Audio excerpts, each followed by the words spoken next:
I'm sorry, about 9:06. I know. It's a Monday. It's a Monday. So, John, hear you there. And how was your weekend? Soccer's Morning Show kicks off for another week here on the SDH Network. Thanks for hanging out with us.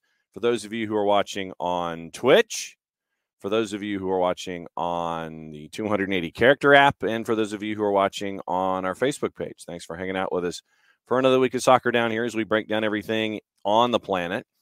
When it comes to the sport, we've got the news of the AM, obviously. We'll get into that. We've got a lot of stuff to talk about, and then we know that BAM's weekend was based in El Tráfico, and really shocking. Well, I was going to say shocking no one, but because of LAFC's recent play, LAFC got the Duke in El Tráfico, so LAG is still trying to figure out a way to struggle, and we got all that to talk about. We got Atlanta United to talk about. We got the twos to talk about. We got the Prem to talk about. We've got all the action from the weekend to talk about. So it's all on the table. Obviously, we'll start off with Atlanta United, work our way forward from there. And anything that is on your mind from the match, from the weekend, that's what Reaction Mondays are all about. Basically, lay it all out there on the table. Whatever you want to talk about, we'll talk about it. But obviously, we got to start with what's going on with Atlanta United. Will, morning. Michael Head, good morning. And it's an interesting morning when it comes to how things are in Major League Soccer. And we'll start, obviously, with what's going on with Atlanta United. And the weekend that, 70,000 of you or so had at the Benz. Jarrett Smith joining us as we get ready for our opening kickoff. And then the opening kickoff, if you hadn't figured it out, brought to us by our friends at Kickoff Coffee. kickoffcoffeeco.com.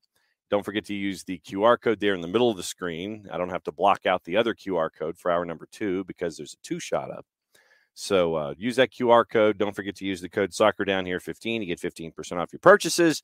And our friends at Kickoff Coffee, in turn, take 10% reinvested into youth games and youth initiatives. It's very, very cool stuff that they're doing. Our friends at Kickoff Coffee and kickoffcoffeeco.com. So, Jarrett, how was your weekend? It was busy, but it was fine. There were a lot of goals this weekend. Yes, really there stupid. were. Yes, there were. A lot of angriness. Yes. A lot of angriness at Pro. Oh. On multiple levels. Yes. Quoting Michael Head, Pro gonna Pro. But Pro is, in fact, going to Pro. Yes. So we'll get into that as well. But opening kickoff this morning is reviewing what happened at Mercedes-Benz Stadium. And now that you've had, Jared, I would have said now that you've had a day or so, a day and a half to think about it. We really haven't had a day and a half to think about it, considering we were up at Kennesaw last night for the playoff chase for Atlanta United too. So we really haven't had a whole lot of time to think about it. But now that you've had no time to think about it, what do you think? Well, I think both teams kind of played to what they've been this year, in the sense that like Atlanta is going to chase goals, and they're going to be exposed at times, and they're going to need defensive work, and they got that for the most part. The first team did. You tip your hat to Leo Campana, which Mataflo's like just probably staring into the middle distance, like, this guy could not score if his life depended on it at times in the past, and come to Miami and he's been fine. But you tip your hat to him on the first one. The PK's kind of weird, but otherwise you went out there and you just blitzed them. It's great. The second team did what they've done most of the season, which is unnecessarily dig holes that they have to climb out of. Mm-hmm. And so, yeah. Yes, so that's where we are with the two of them, and we'll roll through the goals here in the first team. We'll go through the goals tomorrow. We'll give Jason Jason's play-by-play voice a day of rest. We'll run those in kickoff tomorrow about the furious comeback. We'll talk about it today, but we'll run Jason's goals tomorrow. Started off in front of 70,000 of you and your friends. I think it was the 7th or 8th largest crowd in the world on this planet or any other when it came to Atlanta United and Inter Miami. Started out with Inter Miami on the board, and Leo Campana showed why he is worthy of the contract extension through 26 with an option year of 27. An absolute blast early on off of either Brad and the post or the upper 90 intersection, kicks back out, and you get this moment that gave Inter Miami the early lead, courtesy of our friends at 92.9 The Game and the Odyssey app. And squares it now to Arroyo on the right wing. Overlapping is Yedlin instead of Arroyo. Goes for goal and hits the crossbar. Back to the penalty spot where it's picked out of the air, and then a golazo by Campana, picking it out of the air and knocking it over the head of Brad Guzan, and it's 1-0 to Inter Miami. Absolute insanity. It's beautiful. Like, first of all, the ball from the edge of the box from Arroyo it is just, it's almost inch perfect. Mm-hmm. The reason it's almost is because it hits the crossbar and comes out. If it hit the crossbar and goes in, then yeah, we're giving a standing ovation because it's an insanely good shot. But then yeah, Campana in that moment, and so I think we talked about with Joseph in the past, when Joseph was like burning down villages. There's that thing that great players do where they slow down the game, they slow down the moment, and Campana does that. Like, he brings that down off the chest. Miles Robinson, who's a very large human, yes, jumps in front of him just to try and block in case he's going to try and go quick with it, and doesn't panic. Just takes a touch, flicks it over Miles, and catches it out of the air with the outside of his foot and puts an absolute rocket past Brad. Like, it's there's things, yeah. Like, do you want Atlanta to close it down better and not let him get that shot off? Yeah, but there's times where you have to tip your hat to somebody who you made him execute a very difficult moment, and he did. Mm-hmm. And it happens. And I've seen a couple people talk about it, and we'll get into it in a second with the calls, but Atlanta's response was really good. Mm-hmm. And Atlanta's response was really good a couple of times Saturday. That's the first one. And we'll get into like the penalty and the response after that, because that's another one where they responded really positively. They didn't let it get to them. They didn't get inside their own heads. There was none of the, oh boy, here we go again. They responded in a healthy manner, which was really good to see. Healthy manner is always good to respond. And so then it's 1-0, and then you get your bit of an avalanche with 3 goals in 8 minutes.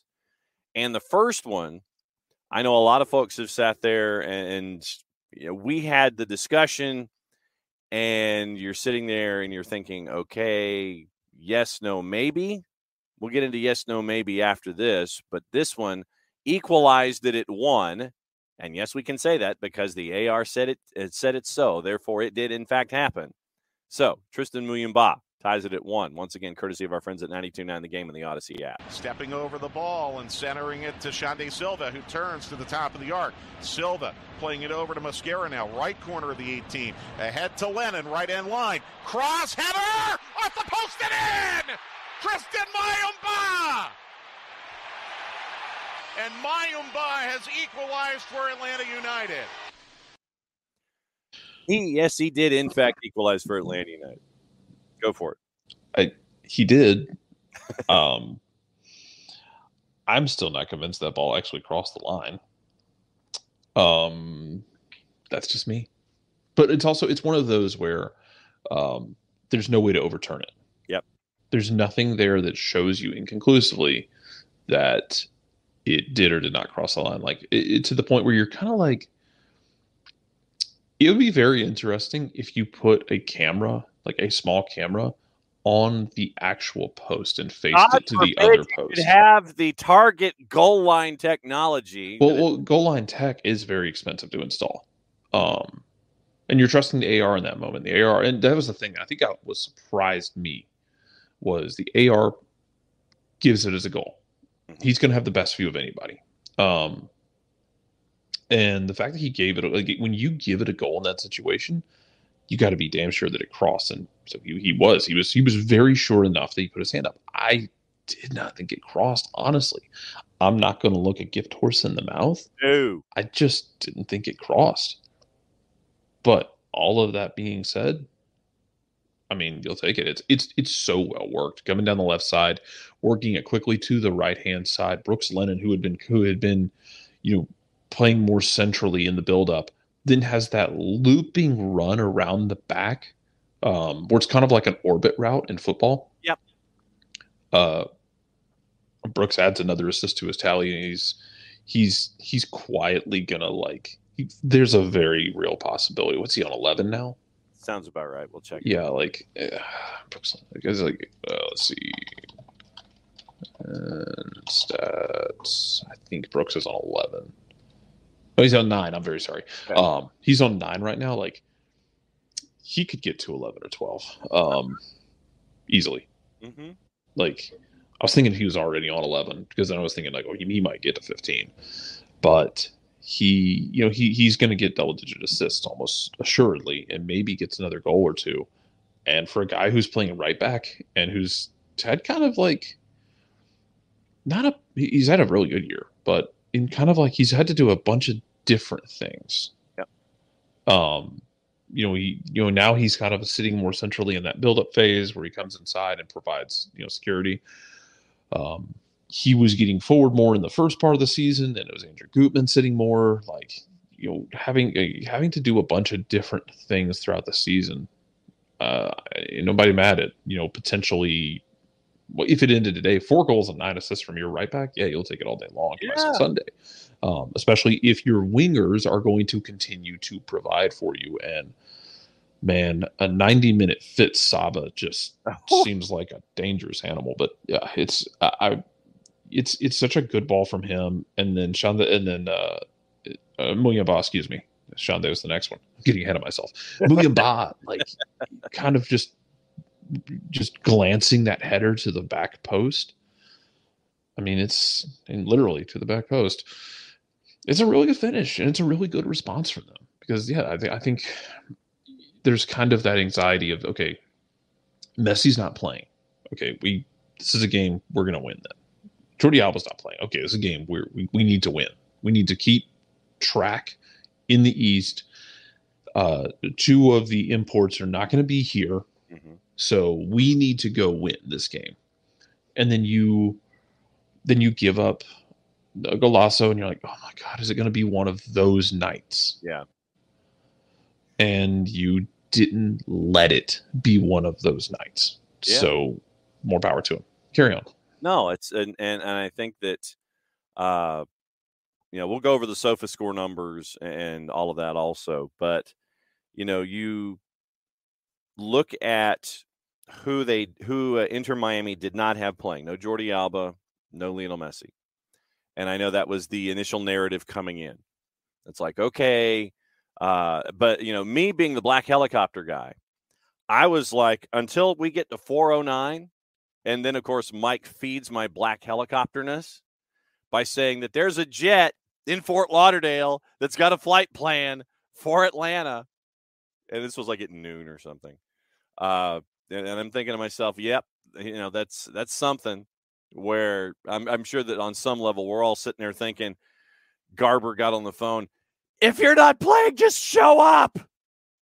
Wave at the crowd. But so what's interesting is because Garber's comments when he talked, because I think it was in Felipe's article in The Athletic, Garber's comments were pretty tame about, guys are going to do their thing. You were running into this in basketball in a bigger sense, and it's about it. But it's comparing apples to hand grenades. They're not the same thing. But yeah, you're going to manage his minutes.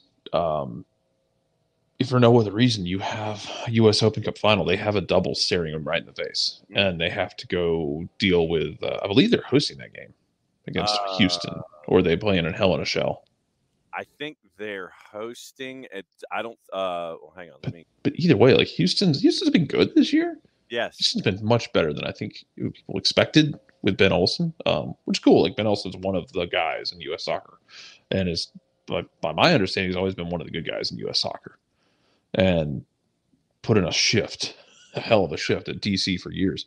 Yeah, it's at DRVP. Okay, yes. Okay. Open Cup's at DRVP and K. But you got a double staring you right in the face. So I mean, if you decide, hey, we're going to prioritize that, fair enough. I would imagine you'd see Messi. I think they play this week, midweek. I imagine you would see him there. But the only other thing I could think of is that like muscle fatigue or like maybe a knock that he picked up in the Ecuador game. Yeah, maybe it was a little bit more than we thought it was. The previous one, because he didn't play in Ecuador because no, you're right, Ecuador, because La Paz is not at sea level. That's correct. He did not play in the second one. But no, and that's the thing. But yeah, we talked about it on Match Day Live at Reverb. And by the way, we'll be back there this Saturday, normal time, 1:00. But we were there for brunch, and we were discussing the idea that in that first match he might have picked up a knock. It was out there in the ether, but there wasn't any kind of report that was like, yes. There was no corroborating evidence. There was just that initial report that he did get the muscle tweak and did not play in Bolivia, but was there to support his club. And that's the thing. But you've got this string of matches for Inter Miami. I think it's 5-16, starting with the Atlanta United match. 4 in 11 days to get to the Open Cup final. 5-16 as a part of that run. If I was you and I needed my studs to try to chase after another trophy, I'm sitting him. It's just trying to figure out the win and navigating all of that. So, the number of matches that Messi has played, I think, who was it? Was it Katie Weaver in the Twitch pitch? Who had it at like 11 in the last 50? Hutch. Hutch says, do I understand correctly? Messi's played 11 games in a period of less than 50 days. And that's just, come TF on, man. He's a machine, and I ain't going to be the one to tell him no. But at 36, your body's going to be the one to tell you no, I think, before anybody else. So 11 and 34 days. Thank you, Will. But, yeah, it's absolutely insane, this schedule. And the 5-16, starting with Atlanta. Midweek, they host Toronto. Okay, skip it. Hell. If I'm Messi, come in with 30 to go. Then you've got this weekend, you've got Orlando and Miami at Exploria. Then the middle of next week is the Open Cup final at DRVP and K. And then on the 30th, you're hosting NYCFC. A lot of that's navigable when it comes to, if we're just talking opponent straight up. A lot of that stuff is navigable for Inter Miami as they're doing whatever when it comes to lineups and massaging them, getting ready for Open Cup. But no, the biggest thing for me when it came to this goal that tied it at 1 was there was no clear and obvious error that could take it to VAR and reverse it, because you didn't have the angles that were there to sit there and go, that's a mistake. You didn't have the angles. And I know a lot of folks were looking at Drake Calendar, looking backward and going, I need to save this. And that backwards look, I think a lot of folks were taking as the lightning bolt that it did cross over the line in its entirety. So, I think, Jarrett, that's what I think I was looking at, and a lot of folks were using as their idea of, yes, it was a goal, was Calendar looking back over his shoulder and trying to lurch to bring the ball back from whatever position it was in. But I don't like that personally, because Calendar is not standing on the goal line. Right. Like, he's standing out of the goal because of the way Brooks is pushing that ball through. He's not going to be standing in the actual goal mouth. And yeah, when it goes off the post, your reaction is to look behind you and make sure that if it's on the line, you swat it the hell out. Mm-hmm. It's almost impossible to tell. I don't know that there's anyone who will ever know for sure. But yeah, you don't look the gift horse in the mouth. You take it and you run. Yep. All right, so 1-1, and the cascade continued with, once again, activity down the left-hand side, which we did talk about. We were thinking that the left might be, the attacking left for Atlanta might be one of those places Where with Shondae Silva? Where with Caleb Wiley? You could get some work done. Turns out you did. This made it 2-1, once again, courtesy of our friends at 92.9 The Game. Major League Soccer in the Odyssey app. That'll roll to Almada, who pitches back to Silva now, who makes a run down the left wing and will save it off the far touchline. Dribble to the edge of the 18. Shondae Silva to the edge of the 6. It's cross. Oh, goal! And Shondae Silva does another backflip to celebrate an Atlanta United goal. Likely not credited to him, but Atlanta United's got the lead. I mean, I'm just thinking that he's just, Shondae Silva reminds me of Ozzie Smith. And I apologize to make that reference of a certain age group. And I know that shocks people that I'm making a Best fans in baseball are coming for you now. Hey, I know. But my first thought is Ozzie Smith because I'm of a certain age. I know the locals will sit there and go, backflip, yes. But no, first reference for me was Ozzie Smith. But yes, it is. Oh, I'm a degenerate. I always think of F.A. Ambrose, the Nigerian defender who played for Celtic in the early mid 2010s. There you he go. used to do backflips as well. But once again, down the left-hand side, and Shondae Silva making something happen, and Kamal Miller had his body positioned at not the best angle, and so as he was trying to defend, he sends it into the back of the net, and it made it 2-1. Okay, so what it does here is, let's talk about not just him, but let's talk as well about 2018, what Atlanta did well in 2018, where they're racking up penalties, racking up opportunities. What you do is you when you create all this offensive pressure, you put the defense into a situation where they have to make a play. Mm-hmm. You forced Kamal Miller into a really tough situation where his body's kind of twisted. He has to make a play on the ball. He can't let it go. Yorgos is right behind him, and he's just going to tap it in. He has to make a play, and he has to get it right, and he doesn't get it right. When you consistently put them on under pressure, no one bats 1,000. That is true. And so for the third goal in what turned out to be 8 minutes, even though Mike said 7, and I like his optimism here. Once again, Brooks Lennon, who is having an insane year. And you'd like to kind of sit there and tell the folks, I don't know if we can say right now, here in Atlanta at the home of U.S. Soccer, but, maybe we could say at Soccer House, hey, you, maybe you should think about having Brooks Lennon in your camps because he made it 3-1 on this play. Once again, courtesy of our friends 92.9 The Game, MLS, and the Odyssey app. Brahm now sliding it down the left wing. Good ball to Silva. Options on either flank. He'll go down the left flank to Wiley, who dribbles into the attacking third. Wiley, dribble to the edge of the 18. Caleb Wiley with the cross. Trapped by Lennon. Shot! Score! 3 goals in 7 minutes! And Atlanta United's got a 3-1 lead. Brooks Lennon is a very bad man. That's all I can say. And the fact that he is not getting the looks that he should be getting for national team consideration, I know that we probably harp on it a lot, but Brooks Lennon needs to get some international team minutes. Well, I mean, it won't be far away now, though, at least because they're putting the training center in Atlanta, so at least just go down the street. Yeah, but instead of it, it's like carrier pigeon. You send the note from wherever the headquarters is going to be, and you send it to the Children's Healthcare of Atlanta training ground. The carrier pigeon drops right there on field number 3, and Gonzalo Pineda, sits there and he unwraps the message on the ankle. It's like, okay, you've been called up, Brooks Lennon. See there, that's what needs to happen. That's what needs to happen, and sooner rather than later, dudes. I mean, come on, man.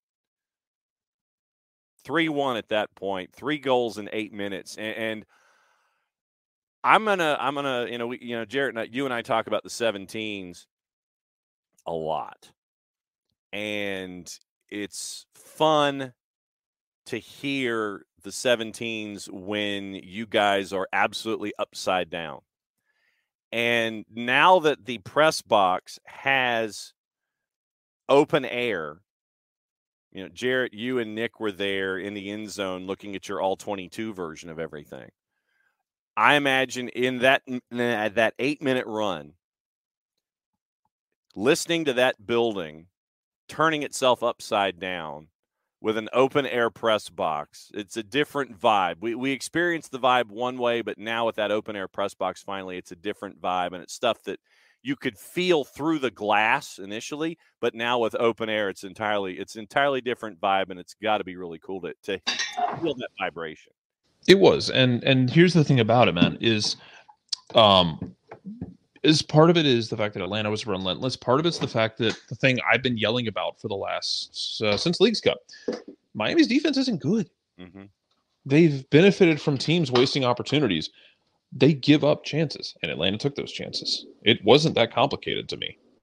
No, and it was not. So 3-1, and you're sitting there thinking, and I'm not going to play the PK that made it 3-2, but we'll talk about the PK that made it 3-2. And early in the second half, Leo Campana, you get a PK call off Luis Abram, and I thought that it was not one because with the arm onto the inside, and if it hits your arm initially, that's a part of your body, then deflects to a different body part, one arm to the other deflection, and I'm like, I didn't think it was. It was called one. Campana puts it in the back of the net. And then we got extra chippy because, Brad is trying to slow things down and, slow the momentum that Inter Miami's trying to build by going in, grabbing the ball, hey, it's my net. I'm going to grab the ball, slow things down. We'll get ready once again. And I want to say like 27 Inter Miami players tried to enter the net, and Campana being the one trying to pull the ball away from Brad so they could reset and restart, and Brad was having none of it. Zero, less than none, zero, negative infinity. He was having none of it. And then, literally things just start getting chippier than chippy, man. It went sideways in a hurry. It did, and what it was in that sense was like, Brad grabs the ball. First of all, Brad and everybody in that locker room last night wanted to fight. They were like after the game, that game, ends 5-2. Even after the game, even after everything was said and done, they were fiery. They still had a little bit of chip on their shoulder after the game, discussing it, with the media. Of, you could tell they were still fired up.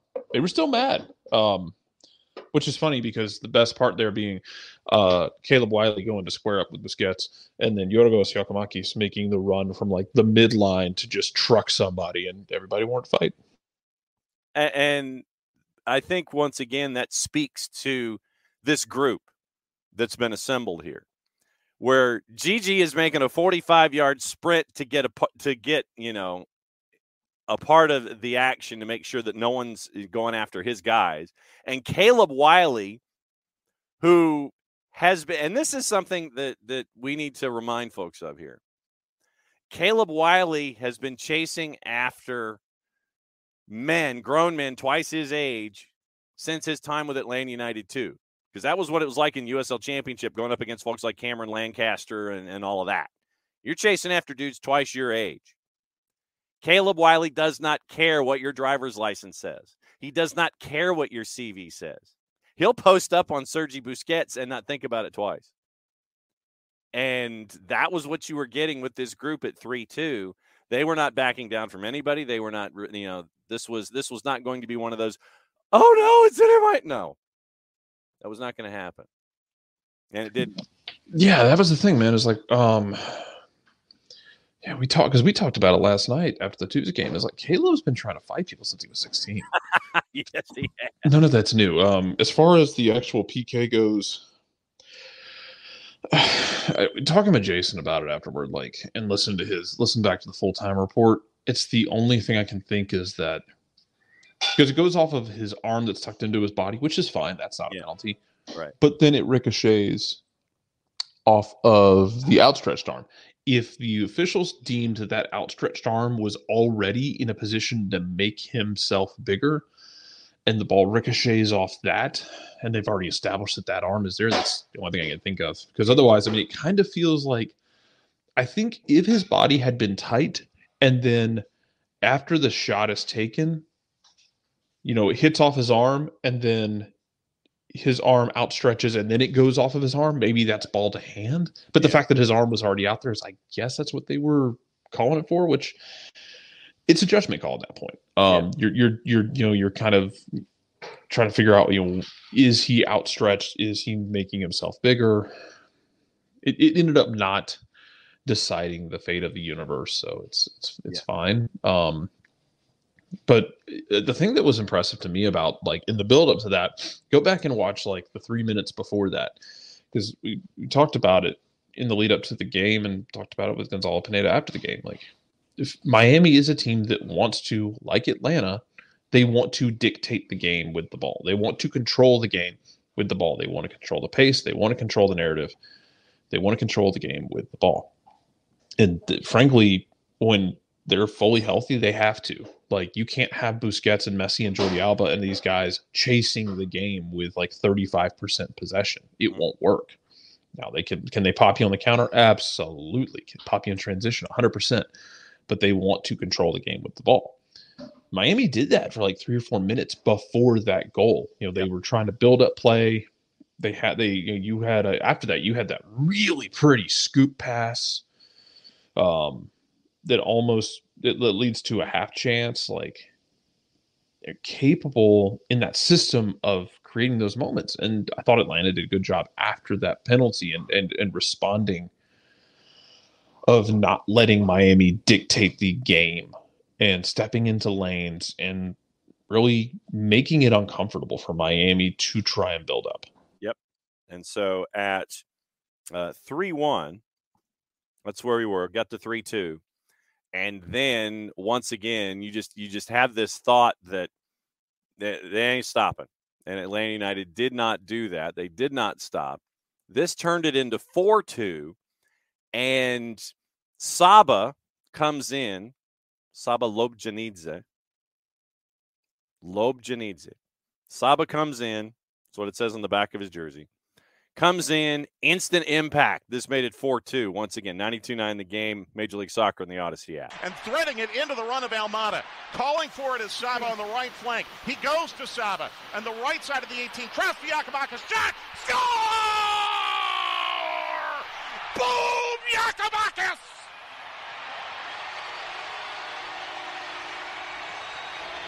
A team golazo for Atlanta United to restore the 2-goal lead with 15 minutes to play as Yakabakis shares the Golden Boot lead again. A to B to C. That was some gorgeous work. And I mean, going even further back to the beginning of the play and its buildup, Thiago leading to Saba, and then the gorgeous ball to Gigi for the slam dunk. But I mean, just the in transition and the buildup, piece to piece to piece, absolute perfect there in transition against Inter Miami's legs. Yeah, it was. It was, first of all, the last man does not always dictate offside if somebody is behind the ball. Yes. Because I feel like a lot of people are looking at like, he's past the last man. Yeah, he was also level with the ball. All of Miami's defense was such in that moment that 2 Atlanta players were beyond the last man. he's a step and a half behind the last man. Yeah, but he's level with the ball because Miami's defense stepped up and got it wrong. Mm-hmm. That's how it works. Mm-hmm. We always think about the last man, but in that situation, you got to think about being behind the ball because the last man is very much not the last man at that point. He's already been left in the dust. That's a pretty sequence that starts with that ball from Shande where he's pinned into the end line or pinned into the touch line. It was 1-on-3 and he got out of that jam. And it wasn't like a life-changing ball. It's talk about it before. The simple things are simple until you're not doing the simple things, then it becomes a problem. And Silva puts his foot on the ball, doesn't try and force the issue, just plays it back to the middle. Almada makes a great run. Almada makes a perfect pass to Saba. Saba, with his first touch, one-times it to Yorgos, and Yorgos doesn't miss, and now he's tied with the Golden Boot lead. I mean, it was a ripping open of Miami's defense. And again, I will say it again until I'm blue in the face. Miami's defense is not good. That's okay. Like, next year is going to be a lot of fun for Miami. It's going to be a lot of hell for non-Miami fans because I think they'll fix this in the offseason. You fixed a lot of things in that summer window. Not just Messi. You brought in some U22 guys who were really fun. You have Busquets. You have Alba. You made some changes. Defense wasn't one of the things you were able to overhaul. Luis Suarez. Well, Luis Suarez doesn't play defense. No, that's not good. He ain't a center back. Nope. But you got to fix the defense going into next year. I think having Gregory back whenever he gets back from his Les Frank break, that will help. Yes. But yeah, I mean their defense is still leaky at best. And they've gotten fortunate at times during the season. And that's okay. You don't apologize for fortune. No. But you do acknowledge the fact that it's been fortunate. Yes, it has been fortunate. 4-2 at that point, and then this Saba dude hit the button again, and it's pretty to watch him play, especially when he's running when he's running at 78 RPMs on the turntable. It's fun to watch him go. Here's goal number 5, once again, courtesy of our friends 92.9 The Game, Major League Soccer, and the Odyssey app. It actually deflects off Silva back to Kamal Miller, who then gives it away to Saba. Saba coming down the middle now. Saba to the top of the 18. Saba ahead now to Wolf. Shot. Score! Want to clinch the game? Ask the Wolfman. 5-2 Atlanta. Hey, ask for the Wolfman. See? You did, and that's what happened. The angle that Tyler Wolff had to get that 5th goal and then roof it from that angle. The three of us, meaning you, Nick, and myself, we were there watching that happen. And, like I said, the way that we had decided to sit, you guys had gone to the end zone of the press box so you could look all 22 and see how things develop. To see that develop as it did from that end zone angle, and to see the angle that Tyler Wolff had or didn't have, and then for him to roof it from that angle, once again, goal number 5, very, very pretty. Well, he talked about it after the game that the ball was kind of under his feet. So when it's under his foot like that, he kind of leaned back and tried to get under it a bit and did, and caught it off the underside of the crossbar, hit it off the, where the back of the net meets the ground. And it was genuinely hilarious because it's a very underrated finish. It's very pretty because he just smacks the hell out of it. He did. Yeah, man. Also, there's like an entire – I feel like people over 30 are going to be the only ones, and it might be over 35, who are going to get the gallery of furniture jokes that are flying all over God's creation. And it's one of those times where I'm like, I'm not old. Oh, God, I'm getting old. Bring in an entire generation for the Wolfman and Donna and their furniture stores in Gainesville. Go back and look at those commercials, by the way. The prices are good. Yeah. Like, think about the prices, like, compared to what it is now. Like, you got to go to IKEA to get that. Yeah. I mean, gallery furniture, you if you wanted a deal, you could go, but you had to travel to get it done.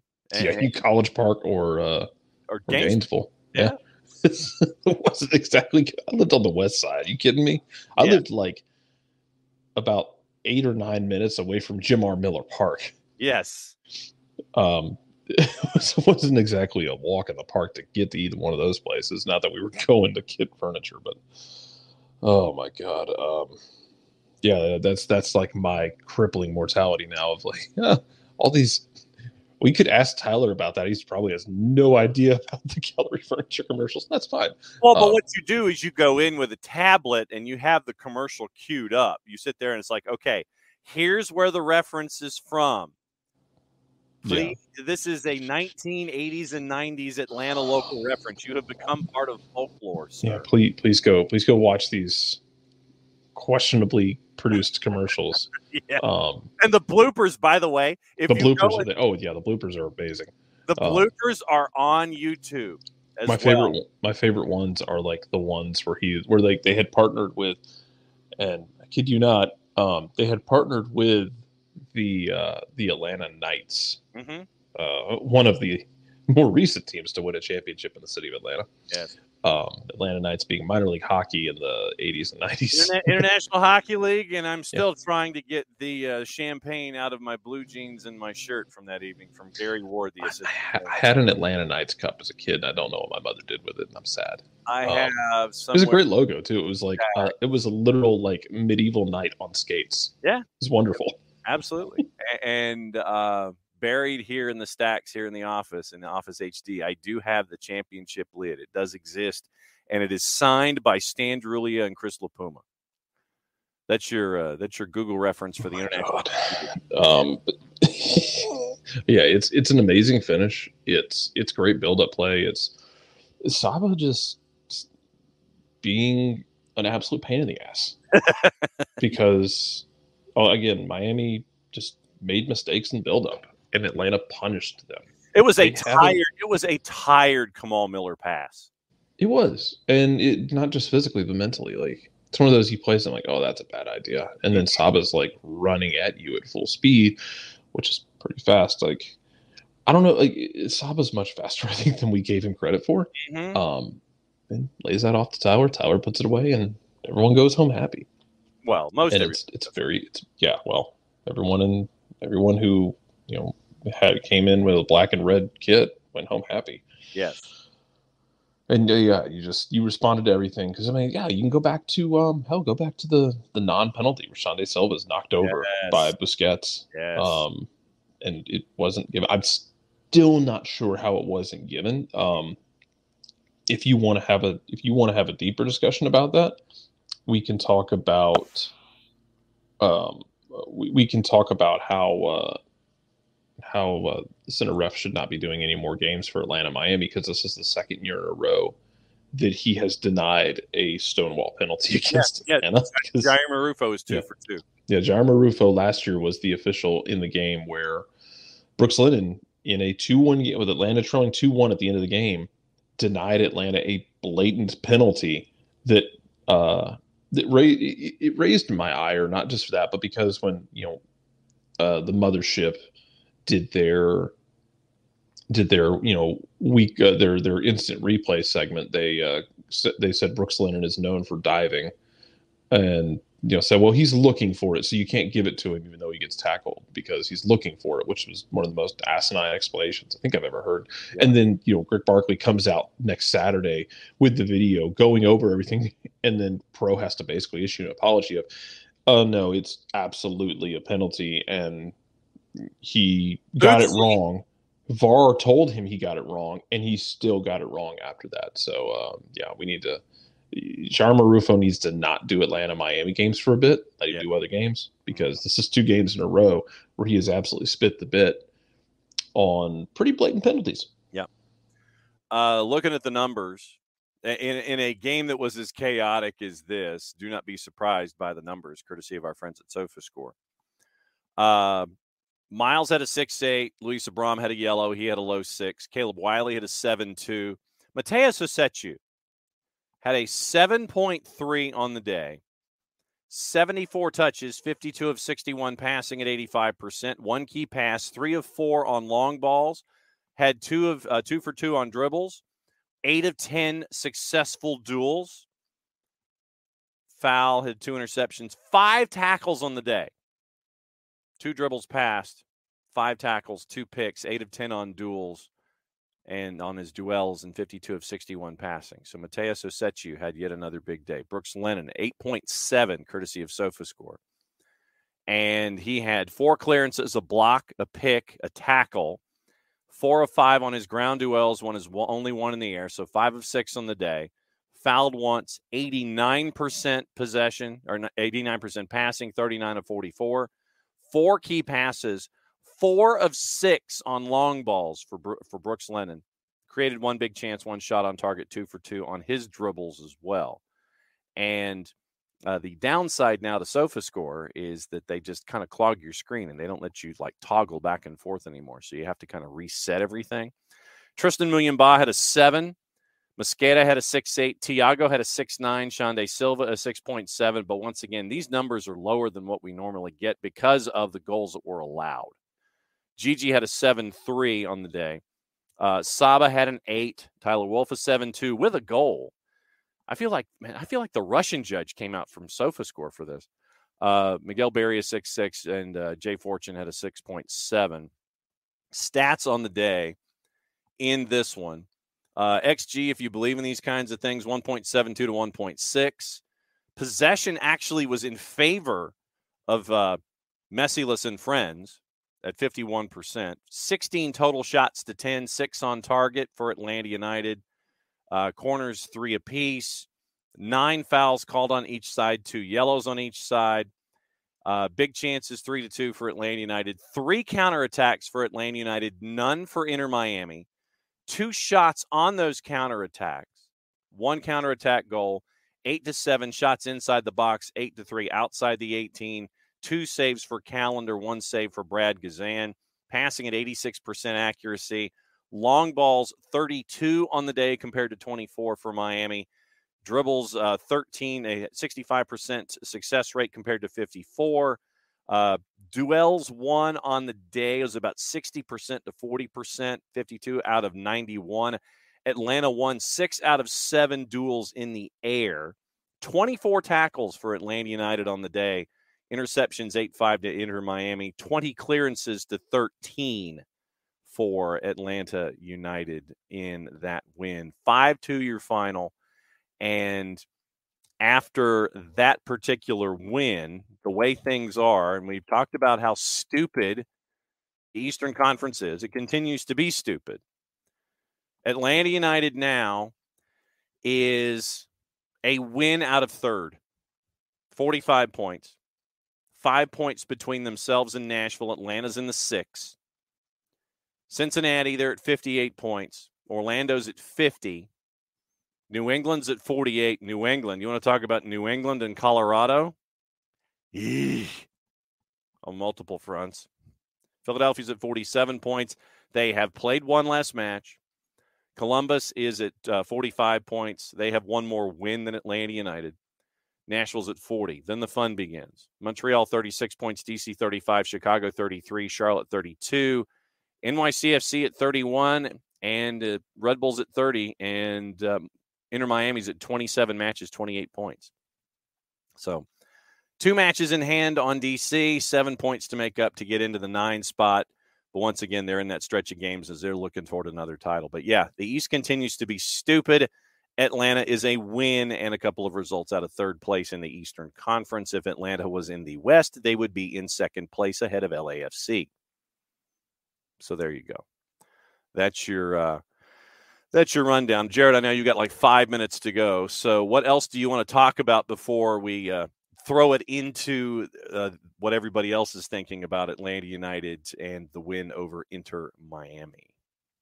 Do we want to update our coach fire rankings? I believe so. I think that would be accurate. Yes, sir.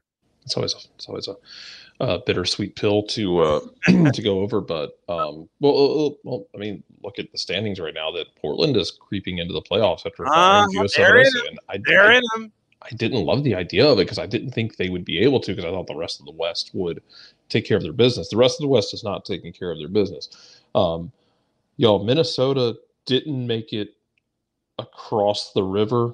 I don't know that Minnesota's actually going to make it to Oregon. I think they might die of dysentery before they get there. Yeah. I got some more. I don't trust Minnesota. Just don't trust Minnesota. It is what it is. As far as Portland goes, though, Portland got 3 points over the weekend, but they did it against the guy who might be number 1 on that list right now. Correct. One or two on that list of guys who might be at the top of that list because as good as last year was, man, Austin just cannot. Nope. It has been bad from the jump this year. Yeah. He's got to be near the top of that list. Oh, Josh Wolf, absolutely. Yeah. Absolutely he does. Which is wild because of last year, and maybe he gets and I think maybe he gets another year. But to your point, John, there's new leadership in place. Yeah, you got that new technical director, and traditionally, and we know this, and this is just anything in any business. New boss comes in, new boss has his own guys in mind. And so, Josh might be finishing out the season, and unless they get into the playoffs and make a run, and that, and once again, you're 3 points out. Portland jumped past you. You're at 33 points. You're in 12th. You're 3 points out of the playoffs right now, 7 points out of that play-in round at 8-9.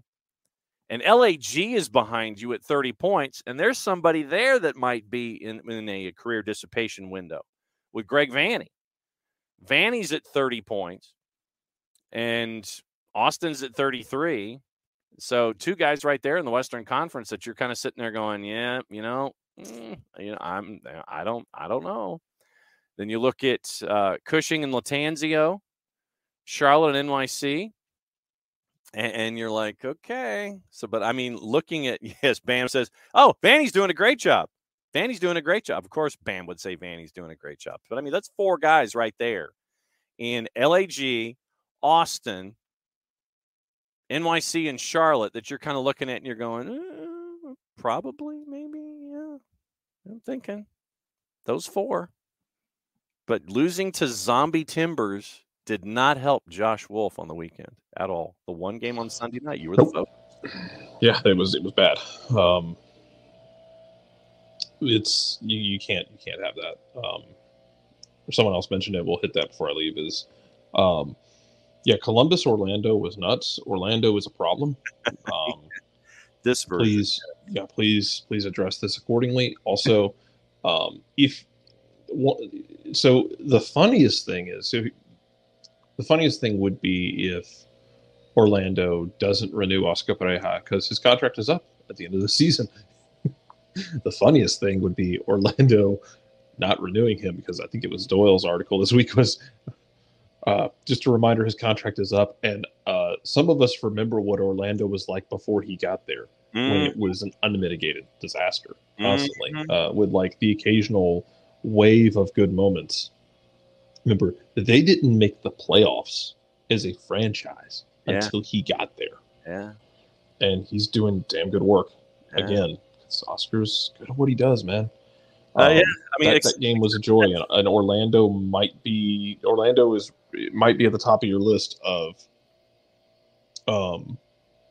might be at the top of your list of teams who don't win the East, but you want zero problems with when it comes to the playoffs. Well, especially this version of Oscar Pareja, not the pragmatic one, and I mean pragmatic in the bad definition, where as the year ends, traditionally we've seen Oscar Pareja try and do the slow fade and just kind of hang on, where he's not as aggressive. Be aggressive, be aggressive, and you're seeing that with Oscar Pareja right now. He's playing against type late in the year, and so you're seeing Orlando being very, very dangerous. You're back with us tomorrow, 9:05, right? Yep. All right. So Jarrett's back with us tomorrow morning, 9:05. And so we will continue to discuss things. We'll go over what you guys had to say in the Twitch pitch, and we'll go over all of that here in hour number 2. But since we are leaning in toward hour number 2, that means that we have to cut a promo. And I have to adjust the levels of all of the music so it doesn't blow me out on the headphones and it doesn't blow you out, so you can actually hear what I'm saying when it comes to our friends at Lemon Service. SDH is brought to us by our friends at Lemon Service.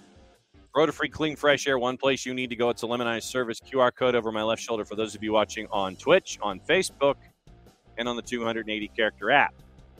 Deodorizing enclosed spaces like houses, apartments, and condos, they've created a customized solution that eliminizes all organic odors, including those like pet, cigarettes, and food. Realtors and property managers use a Lemon Service to eliminate bad odors to help them sell or rent their homes that much faster. It's a turnkey process, like I said. I'm not in real estate. I don't know what this means. It sounds good, so take it for what it is. It's a turnkey process, makes it easy to work with realtors and property managers. Does that mean that they just eliminate the keys to the place and it's like, yo, bro, do your thing, and then put the keys under the mat when you're done? I don't know. That's what it sounds like. So it's a turnkey process, makes it easy to work with said realtors and property managers.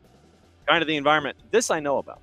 Offering a green way to get rid of odors without any kind of toxic residue whatsoever, different than Febreze or our favorite masking agents that we may have under the sink or above us in the cupboard, because when you reach under the sink or above you in the cupboard, and you grab that masking agent, and you spray the masking agent in the air.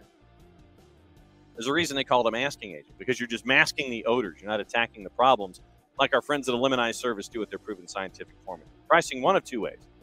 Either by the cubic foot or parts per million and come up with a price that's affordable for you. Offering results in 24 hours or less. If you have any questions, frequently asked or otherwise, one place you need to go, it's the website. A very small print under the QR code over my left shoulder. Eliminize.com, but do us a favor here at SDH. After the .com, as I grab my pen, go /Atlanta so they know what part of the world that you are addressing them from so they can help you with your problem. Full homework assignment. ELIMINIZE.com /Atlanta. Eliminize.com /Atlanta. For odor-free, clean, fresh air, Eliminize Service, proud sponsors of everything SDH here on Soccer's Morning Show as we head into hour number 2 to discuss stuff. It's the official term. Been talking about Atlanta United's 5-2 win over Inter Miami in hour number 1. There's a lot of stuff to talk about. There's news, overseas stuff. Get into that. All the gossip, rumor, and innuendo, everything that happened this past weekend in the Prem. Traffic for this week. Let me see if I can find my notepad, because that's where all of my notes are. Otherwise, it wouldn't be called a notepad. All right. So, obviously, all of our programming is going to be up and running later on in the week. USL Championship, USL League One programming, that'll be posted tomorrow. MLS Next Pro, that'll be posted tomorrow. We'll get into the twos here in a little bit. And we'll get into all of that this week. Chasing after some newsmakers, some new franchises with our friends in the NPSL, and looking forward to catching up with them as that stuff is being announced. We're chasing after some stuff with Atlanta United as well. Those might be in 1v1 formats, but we'll see. If they can come on and be live, they can come on and be live. If it ends up being taped 1v1s, just once again, hang out on the network, and you'll see all that stuff come to the fore. Tuesday is normal. Wednesday, once again, it is a midweek whip around plus guests. So Dylan can join us at 10 on Wednesday. Hopefully he can. We'll have Barton reffing down here at 10:30, because especially with the handball calls that we saw firsthand with 70,000 of our closest friends, there's stuff like that to get into. Anything else on your mind when it comes to reffing down here in the U.S. men's national team or the U.S. women's national team or Soccer City, USA? 10:30 Wednesday. Bart Keeler from the Soccer for US POD will join us then. Thursday, Nico Moreno, the birthday boy. He had a birthday over the weekend.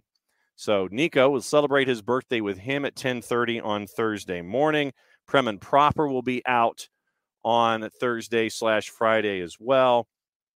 And then Friday is the standard sprint to wrap up the week.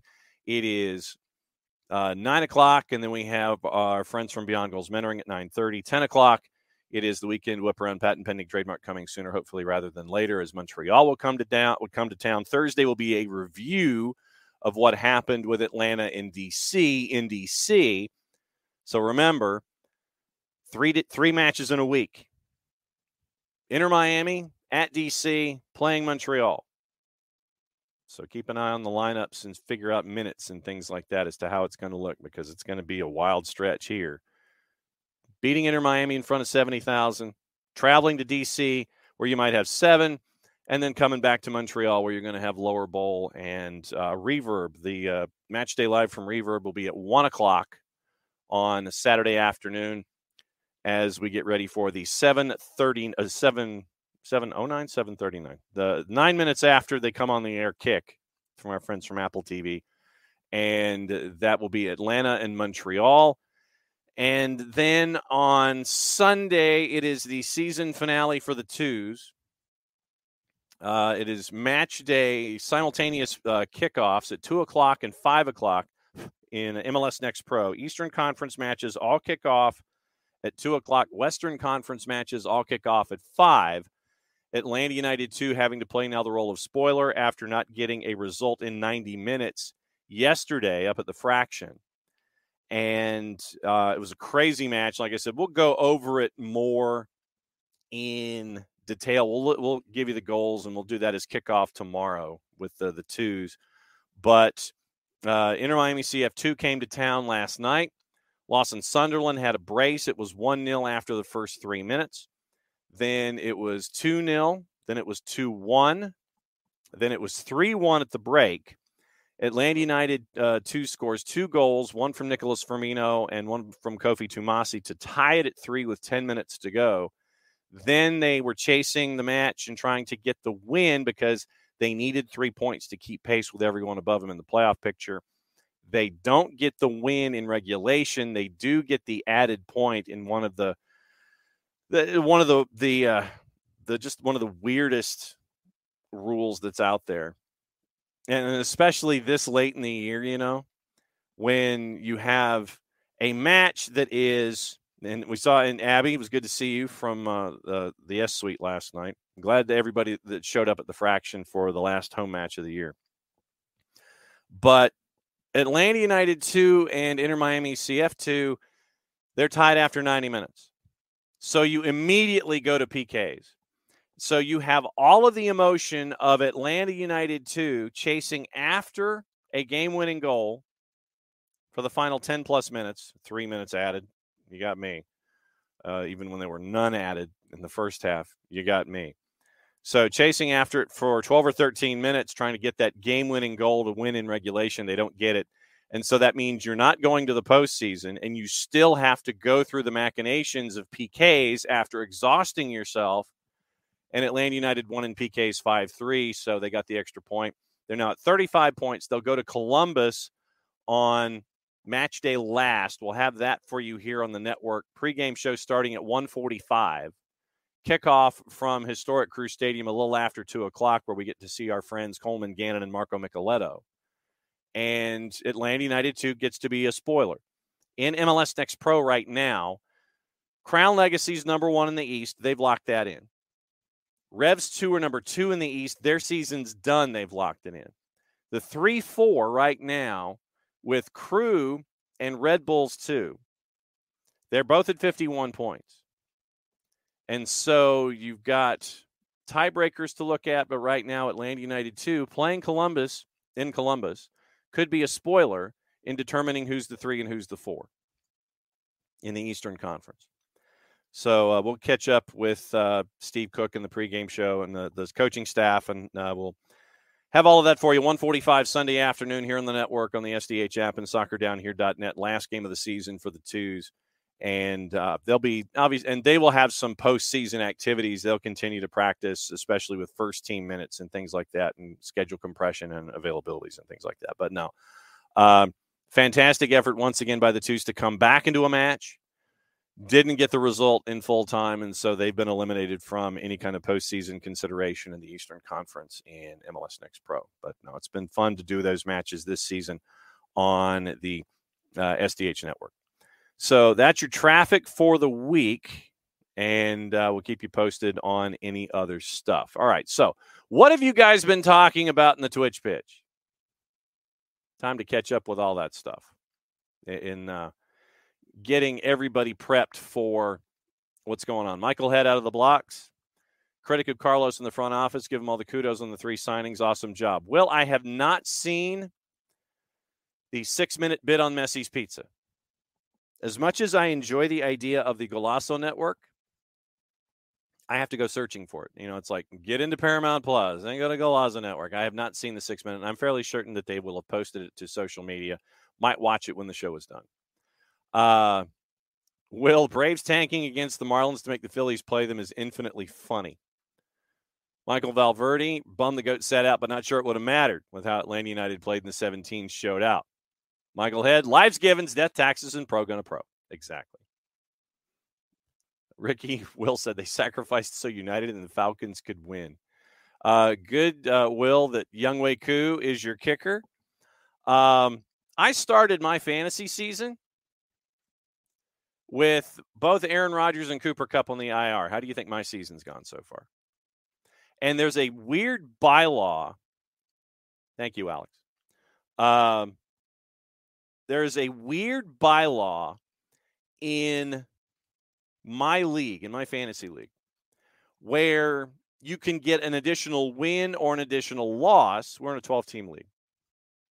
If you meet the offensive points median average. So let's say the 12 teams combined averaged 85.6 points. If you got to that average, if you got to the league average, you got to win. So even if you lost in a shootout and you lost like 129 to 88, if the league average of offense was 85.6, you still got another win on the board. So you split on your weekend. With Cooper Kupp and Aaron Rodgers out of the lineup for me and on IR, suffice to say my offense has not made the league median both times. So I will have started my season 0-4. I know, that's just weird. Absolutely weird, but yeah, so I'm 0-4. I won our fantasy league in my fantasy football league 2 years ago. Last year didn't make the playoffs, and I'm starting this year out 0-4. Yay for me. My fantasy football trophy is right over there. And it's probably going to be the only fantasy trophy I will ever win at this rate because of how the league is that we have structured. So maybe don't get into a league where you can get doubleheader wins or losses because of your lack of offense. So there you go. And congratulations to everyone who's doing well in your fantasy. I'm just not that person. Hutch, impressed with the composure the team showed after several events that would have caused them to lose it and give up a goal in the past. The BS handball penalty, talked about that, and the Busquets non-penalty. Two examples of those types of events. Tafka said he had a perfect angle. Shot hit the joint precisely, the 90 degrees, bar and post. Yeah, Hutch, the Campana goal, when you sombreroed Miles Robinson and Luis Abram, stupid. Absolutely should be in the conversation for goal of the year. Yeah, Bam was kind of hoping that Messi would have a bit of a run-in with Messi 2, Messi and Friends 2. He was chilling. Did you guys see the videos of Messi just kind of hanging out and just watching his kids? He's sitting in the shade. Dudes are just walking by, shaking his hand, keep walking by. So, yeah, it was interesting. But, yeah, for me, I was complete and total black helicopter theory until the lineups came out at 4:09. Anything was possible. Feeling like Kevin Garnett. Anything's possible, including Lionel Messi coming. Yeah, Kefsy, Miles hit the jump button too early. Ricky says what Campana did was out of FIFA Street. I don't have FIFA Street, but Ricky, I'll take your word for it. Morning, Alex. Hutch, watch the slow-mo replay on Apple, and you can see the shadow of the ball traversing the goal line for its entire flight. But was the entire ball? Yeah, so that's the thing, was the entire ball. But you say the shadow of the ball is traversing the goal line for its entire flight. Don't think it was in either, but he'll take it. Absolutely. Parzival, and this might be true. Maybe since Miami is the victim, they'll seriously look at goal line technology now. What you need to do is you need to make that investment. Whether it's a goal line cam or Cyclops or something. I mean, just goal line cameras. The 4-letter before they surrendered the contract in Major League Soccer had the target goal line cam right down the chute. So there you go. Take it. Will, best view that made it look like it crossed was from the crowd in the highlight package. Yeah, because there was that one that was like right off the edge of the end line. Michael remains amused that Jarrett's only on camera when interviewing a young lady, and Ricky says, yes, it was a Celtic lady, to be fair. Yeah, the Kit Lefersky interview, if you missed it, from Friday morning, very, very cool, and it was great that Celtic actually, it took a while for this one to happen because of schedule and Champions League and Kit picking up knocks and trying to coordinate time and all this kind of stuff. Major props to our friends at Celtic. Gemma Roger and everybody there to get this squared away, to have Kit Lefersky on the show batting leadoff on Friday. Very, very cool stuff, and we can't thank them enough. Yes, Kefsy, Jarrett would have saved it off the line because Jarrett is 7 feet 3 inches tall. Absolutely would have. Bam. First game back in the starting 11, Max Crepeau. And for those who had McCarthy, everybody was probably cursing the world that they were living in their fantasy. And I am. Yeah, I'm right on the edge of our relegation zone. I've had an awful year in fantasy, whether it was NASCAR or Major League Soccer or currently with fantasy football. I've had a miserable year in fantasy. Critique for the in-game production crew. Don't use the center pitch in NFL camera. It just doesn't work. Jason said it best. Miami fills out their own lineup card. Absolutely true. Do not get wrapped up in what everyone else is doing. Focus on yourself. Focus on yourself. Atlanta United prepared for Inter Miami, ran at that back line, had Brooks Lennon with his internal runs and then working his way to the outside on 3 different occasions that at least that we were paying attention to. Brooks on the run on the inside, then cuts it to the outside, goes a bit of an end around, and he's there. And the back line for Inter Miami was trying to figure out what the heck was going on. On Brooks's side, you ran at Noah Allen, a younger player. On Shonde Silva, Caleb Wiley's side, with Thiago and everybody down the left, you were running at Aviles and Kamal Miller. And DeAndre Yedlin. Kamal Miller was on the left-hand side. It was Allen, Kamal Miller, Aviles, and DeAndre Yedlin. Young kid and veteran wheels on one side. Young kid, veteran wheels on the other side. And you could tell Kamal Miller was tired late, especially with that pass that created goal number 5 with Saba. And then he compounded the mistake by going down and trying to slide tackle, and that gave Saba more room to work his way around to the edge and just kind of hop over, one more time, give himself another 4 feet of space. So Miller has the pass get intercepted because it didn't have enough weight on it to begin with. And then on his way, working his way back, he slides to try to keep Saba from doing something. Saba just sidesteps him and goes to his right and then converts with the assist. Tafka, I thought there might have been one taken away off a deflection. I can't remember where. Tafka said that he had Almada at 10. MLS has him at 9. So there we go. I think there was a deflection in there somewhere that got converted to an OG. Well, Ricky says he appreciates college football plane tracking infiltrating Major League Soccer. I look at it this way. When soccer came to the Southeast, and specifically with Atlanta United, you know how things run in college football circles in the Southeastern Conference, other than it just means more. You have flight aware. You have all of this plane tracking. You have all these kinds of things. What Atlanta United fans have done is carry their Southeastern Conference footballness to the other football. The tailgating aspect, the camaraderie aspect, all of these kinds of things have just been picked up from the college footballness and carried over to the other footballness. So the fact that there is college football plane tracking should not be a surprise. It's just part of the dynamic when it comes to college football. Okay, so who's hopping on a plane and going to the market that needs a new coach? Who's hopping on a plane and being a part of a lineup on a Saturday afternoon? Put nothing past college football fan, especially Southeastern football fan, when it comes to how they apply it to soccer. And you guys get a lot of credit for all of this. Taking your college football mentality and applying it to Major League Soccer and what we've seen from Atlanta United. So the fact that Flight Aware is being mentioned and being placed on the Twitters should not surprise any of you, that this kind of behavior, that this kind of activity, it's a Saturday in the South. What are you doing on a Saturday in the South?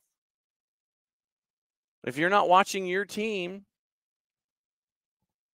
the way that things are structured in Major League Soccer right now, there's games in Major League Soccer. You're tailgating, you're doing your things, you're going to your school, you're going to your team. So do not be surprised as college football, and especially Southeastern Conference, Southeastern college football in itself, and yes, the SEC mentality, continues to work its way into the thought processes of the Southeastern football fan, FUTBOL. Does not surprise me a bit. And Modiflow is correct. That's how you got Stefan Mbia at the airport. Fly to where, baby? It's exactly how. That is exactly how. Katie Weaver, somebody over on a secondary network carrier of Major League Soccer games made a comment about how him skipping was a CBA violation. If he's dinged, it's not. Skipping, and honestly, think about it this way.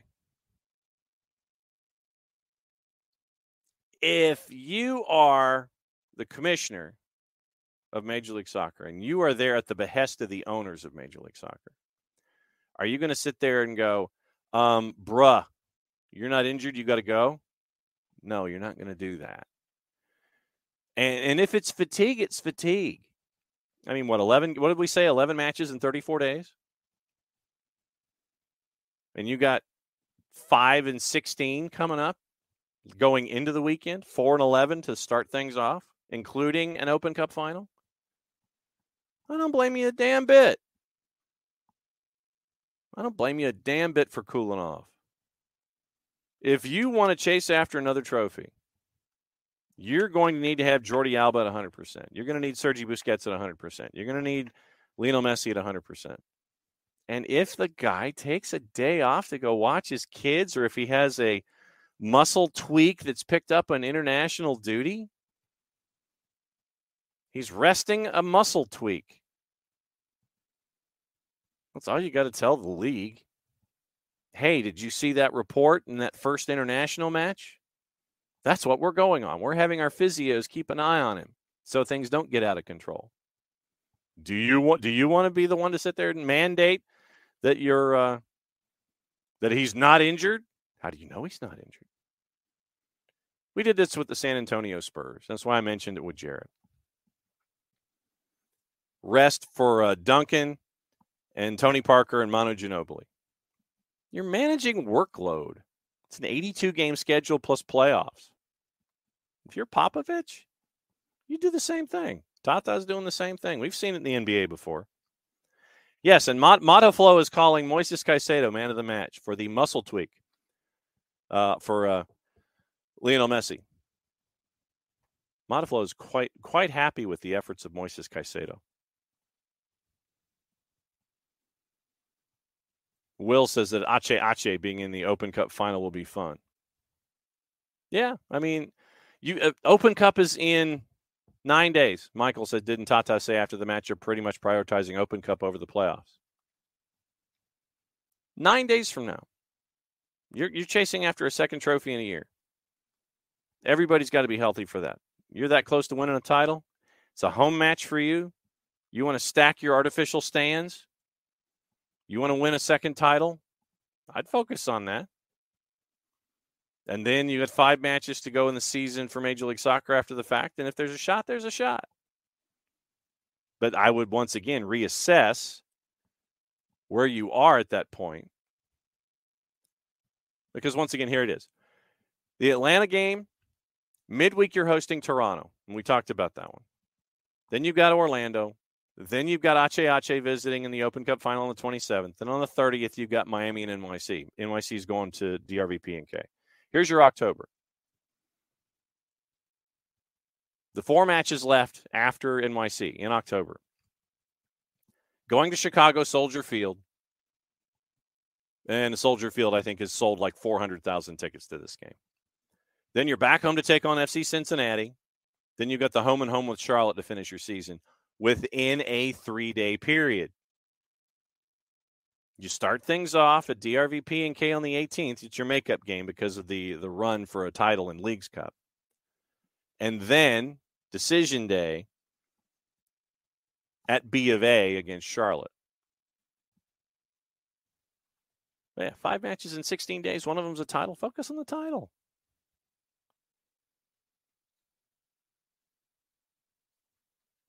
And so the pizza, the Argentine pizza segment from the Golasso show has been posted in the Discord as a public service. So, yeah, 11 in 34 days. And Hutch, yeah, 8+ hour flights really do wonders for the circulatory system. I mean, we all know that, yes, he didn't play in Bolivia. And as we know, La Paz is not at sea level. So, yeah, even if you did get that tweak, flying from La Paz back to the States on Wednesday night, overnight, Thursday, and then having to prepare your body for all that kind of stuff, that's like shocks to the system. And if you're thinking bigger picture, you got to look out for number one. And looking out for number one includes a title run and chasing after a game against Achayacha on the 27th. And 4 games in 11 days, you're looking out for number one so you can try to win another title. If you got an issue with who's sitting and who's staying, then talk to the schedule makers. Parr says it'll be great to watch the video that comes out from Pro next Saturday. Yeah, the Oopsie Awards. We'll see what happens there. Yeah, Kevsey, Tristan's reaction said, go. You got to sell it. Will says that Jarrett, I love you. It sounds like keeper propaganda. We ought to get Jessica Charman in here to talk about GK Union stuff. Modavola thinks that Yedlin got retired in this match. He was chasing Shandi and Caleb in all game. And Ricky, yeah, the mic the mic continuation of a possession going dribble, dribble, dribble. Love that. Tafka, goals like that really should be attributing an assist to the offensive player. They should. Will, Atlanta is American soccer. Vic Crow, 1968. By the way, I got to find it. I think I've got one as I sit here and get up from my chair. I know that makes for fantastic radio. Yeah, I do have it, as a matter of fact. Hang on. There it is. How many of you, for those of you who are watching on Twitch, remember this one? Remember the SDH scarf? Atlanta's a soccer city right here. Vic Crow. Right there. Keep an eye on that. Soccer City, USA, baby. And keep an eye on that. And who knows? Keep an eye on these, too. Just saying. How this had a higher XG than the GG goal was interesting. Kefsey. Mike is not doing Caleb justice on those moves. And Modiflow in agreement. Yedlin got killed on the left. Tom, good morning. What might be the most impressive thing since the moves made the window is how Hasetsu seems like a transformed player. And as I've always said, Mateus Hasetsu, when he's paired, when you have, the way that I've always phrased it, it's like this. Think of a 4-3-3 as a 3-guard offense. Think of the 3 in the midfield as a 3-guard offense. You don't want all 3 of your point guards in a 3-guard setup in college basketball. You don't want them all to shoot. You don't want them all to pass. And you don't want them all to play defense. In a perfect world, in a 3-guard setup in college basketball, you want a shooting guard, you want a point guard, and you want a defensive specialist. Almada is your shooting guard. Muyumba is your something of a defensive specialist. And Hasetsu is your point guard. He's there to sit there and be that metronome to kind of figure out, okay, let's calm things down. Let's do things here. Let's be defensive, what have you. Giving Mateus Hasetsu the right partners in that 3-guard setup in college basketball, you're seeing what Mateus Hasetsu can be. So, Tom, thank you for pointing that out this morning. Kefsey, Yedlin is who he's behind to. That's why it's silly he doesn't get called. Yes, even Miles did get in on the dribble action. Yedlin got retired by Caleb and Silva. And Miles went walkabout but left a train of crumbs. Very straight line. And Ricky, yeah, Caleb Wiley wanted all the smoke. And he has. Jordan Michelle Kaufman did not travel to the match. She was on the post-match Zoom, trying to get. She was getting questions for Tata Martino. She was back at home. Yeah, Caleb Wiley wants all the smoke. Always does. Not going to back down from nobody, no time. About to put Busquets in a retirement home. Tom. He's adamant it wasn't a pen. Which one? A Brahms was not a penalty, I didn't think, because once again it hits the arm on the inside first, and if it goes off and then it hits the other arm, I don't think that is. Busquets on Xande Silva, penalty. Not called. The other way around on Abram, not a penalty called. Take your pick. Katie Weaver, best part of the scrum, Wiley bodying Busquets. OG. Wiley's a low-key thug, and I love it. Michael Head wants to get into Brad. I mean, saving PKs is not a very high percentage thing anyway. And yes, Caleb Wiley is a grown-ass man. Caleb Wiley probably. I'm coming to get you, old man. Absolutely. Let's see. The key is they put it beyond doubt. Yeah, run it up, Herman. Run it up, Herman. Leave no doubt. Yeah. For Tyler to be at that angle to put in that kind of a shot was absolutely insane. And we bring in the other part of the equation from Saturday. Nick Leafy's now in. Yes. Your overall comments, sir, from 30,000 feet now that you've had a day and a half to think about it. Messi's really good. Sort of a difference maker on that team, that Miami team. But that's all I'm going to say about Miami, except for the fact that Atlanta looks really, really good right now.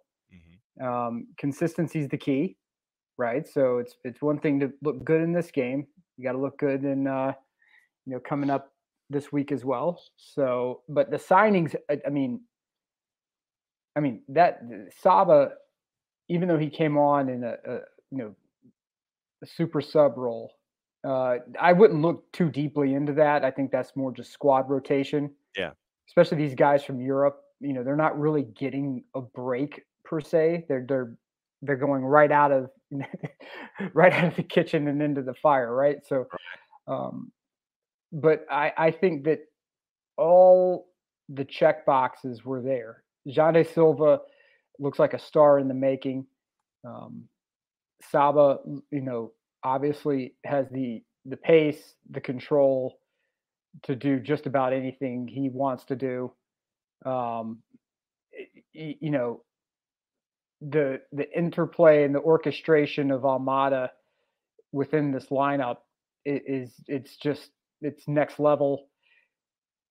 Gigi getting on the board, I think, was key. Mm-hmm. And I will say that, look, people want us to be honest, right? They want us to be honest. That weird VAR goal where the ball bounced off the post and along the line, that ball did not cross the line. So yet again, I'm saying that VAR and the officials need to do their jobs a bit better. That would have taken a goal from Atlanta, but at the same time, you're thrilled by VAR giving you something like that one day, and then you're infuriated when they don't give it to you the next. So consistency is sort of the key. But overall, this is not just a Garth Lagerwey window, right? Garth may have said, hey, Carlos, go find me players, from this range to this range. Right. It's a front office win for that summer window from the looks of it.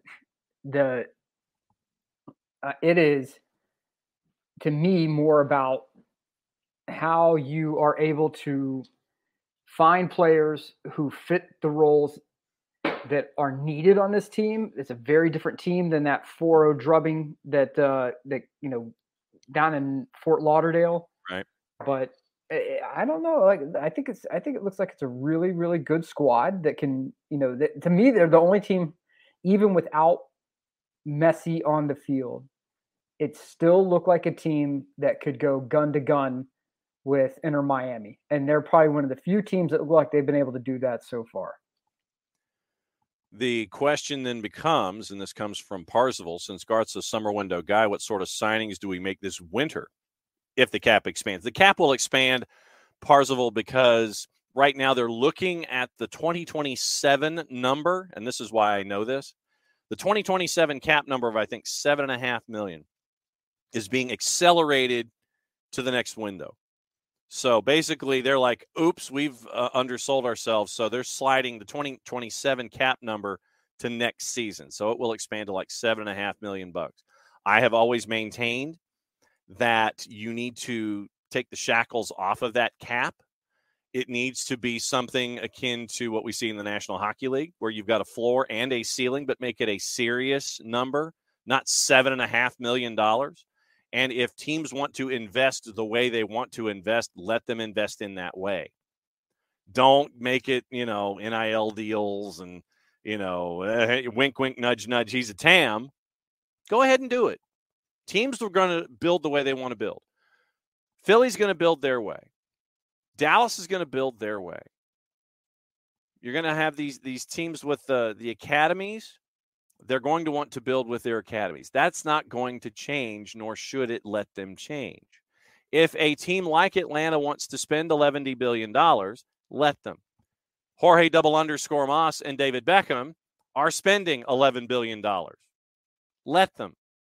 $7.5 million for a cap number, you're selling yourself short as a league, even as you're accelerating that number 4 years down the line. That's me, Nick. But I think what are you looking for in this window? You're probably looking for a playmaker and a backup striker, unless Jamal Chiade comes to form. Yeah, you're looking for a playmaker. Almada's going to be gone. It's a matter of when, right? I'll put it this way: Messi being here changes the calculus, I believe, for a lot of Argentine talent. Mm-hmm. Because Messi's the lighthouse. He's the guide on. He's the one that the Argentine kids follow. Yep.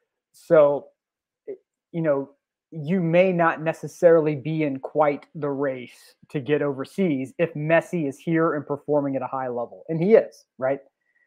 So Atlanta may be looking for a playmaker. I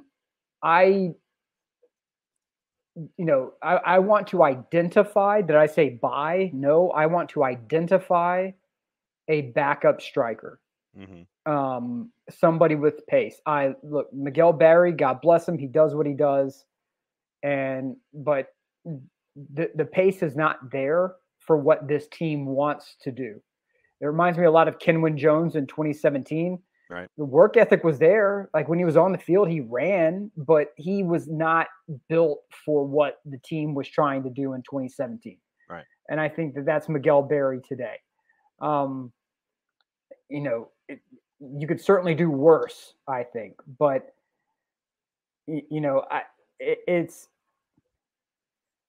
I want to identify a backup striker. And if Jamal Chiade ends up being that individual, fantastic. If he does, great. I have not seen him go yet. Yeah. I'm not. That's the thing. Jamal's there, but if I haven't seen anything out of him, so I can't put him in as like, okay, is he the guy? Yeah. Maybe I have no idea what took him so long to get here. Maybe it's visa. Maybe it's space aliens. Maybe the humidity's 47% and Mercury's in retrograde. I don't know. Yeah. But, I would like to identify a backup striker. I would like to at least have an eye on some center back options. The one thing this team does really well, top to bottom, is produce defensive talent. Yep. So I'm not saying you have to go to the market to get them. Keep the pipeline. Yeah. Keep the pipeline going with that. Well, location has a lot to do with visas, right? Yes. Location has a lot to do with visa. Hold on 1 second. I got a tea kettle over here popping. Hold on. So Nick's got a tea kettle, but yeah, If Jamal Chiade ends up being that individual, fantastic. I think you're looking for playmakers. All right, there we go. Sorry about that. Yeah, no, I think you're looking at the continued development of Efren Morales. I think you're looking at the continued development of Noah Cobb. Yep. You've got the younger players for the twos. Nicholas Firmino could end up being a part of this discussion. That is somebody who I think you've got to bring up. Luke Brennan is a part of this discussion, I would imagine, on the right-hand side as well. So yes. Atlanta United is that hybrid where you're looking internationally, but you're also developing internally to bring in players to fill in those spots. Mm-hmm. Look, visas take longer because the requirements around those visas have changed. The P1 visa, the exceptional talent visa, I loathe bringing this into, but the politics of the last 4 years have changed the visa process. That's the best way I know how to put it. And when you have a lot of processes put in place, it takes time to unwind those processes. Yep. And they, for a while, it's not just the last 4 years, but prior to that as well, visas out of Africa have been tough. Mm-hmm.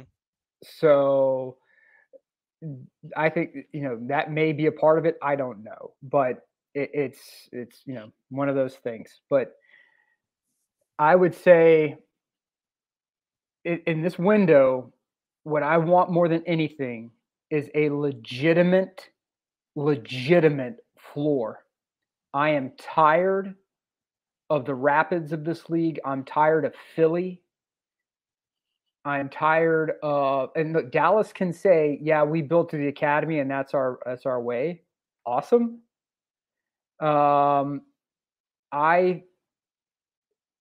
It infuriates me because this is not like Serie A, Serie B, Serie C, where you have a millionaire trying to compete with billionaires. It's right.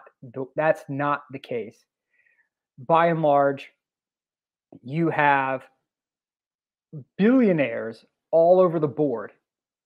And if you aren't willing to contribute meaningful dollars to this league, take a hike. We don't need you. We don't want you. Can't win with you.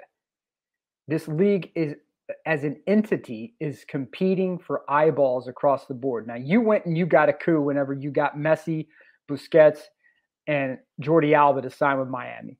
All right? Beautiful. I love it. I think it's great. You have 3 World Cup winners on one field. That has never been done in MLS before. It's happening now. Wonderful.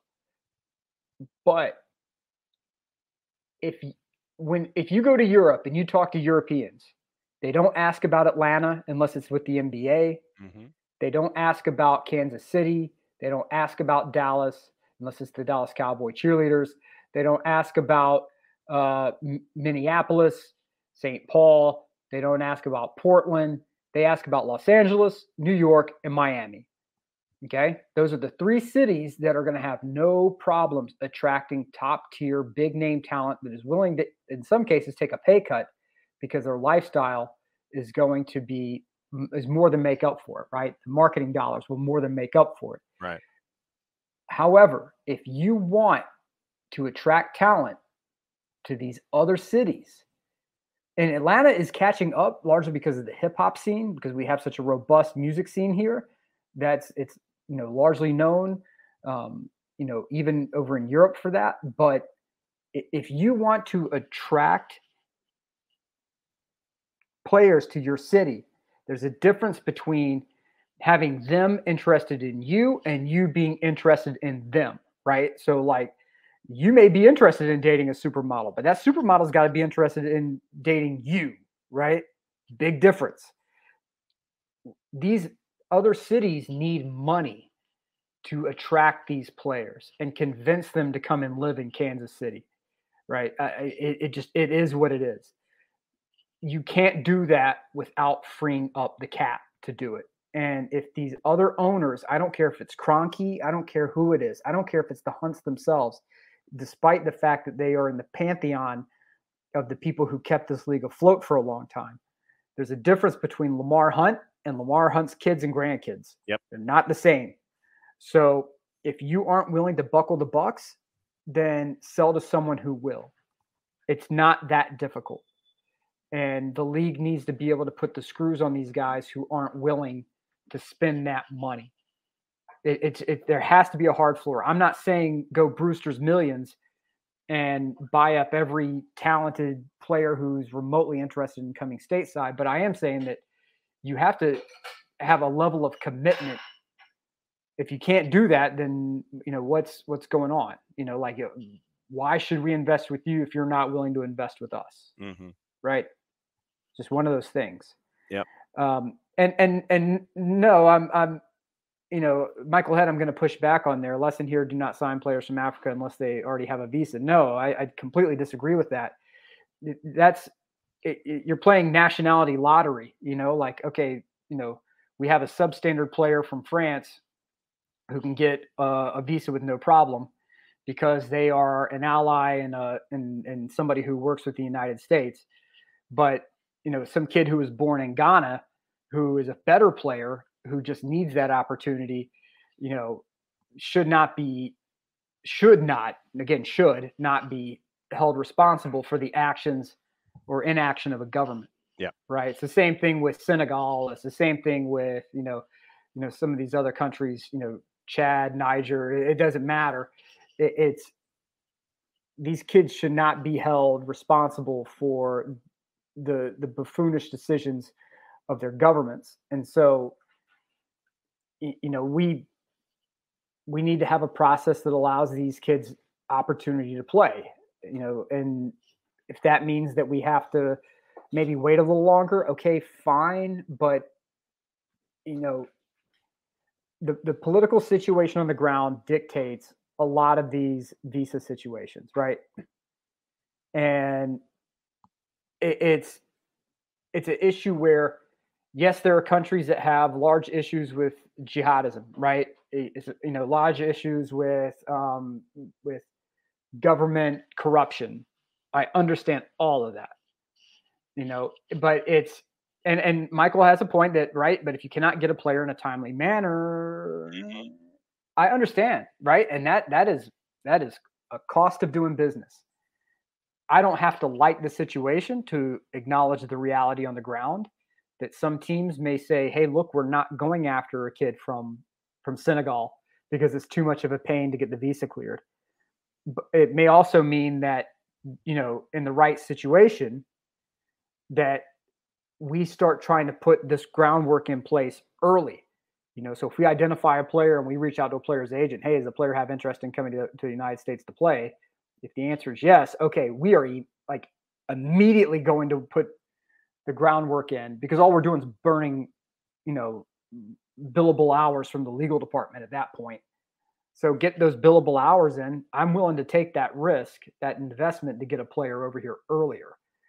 But it may mean that you're not necessarily able to get a player that you want in a very short period of time, right? It's not a microwave meal. You're trying to do Sunday sauce in an hour. That's not going to work, so it's something that is going to have to be sorted on the government ends. It's going to have to be sorted on the legal ends, and probably from a planning and logistic end. So, I mean, it is what it is on that one. But,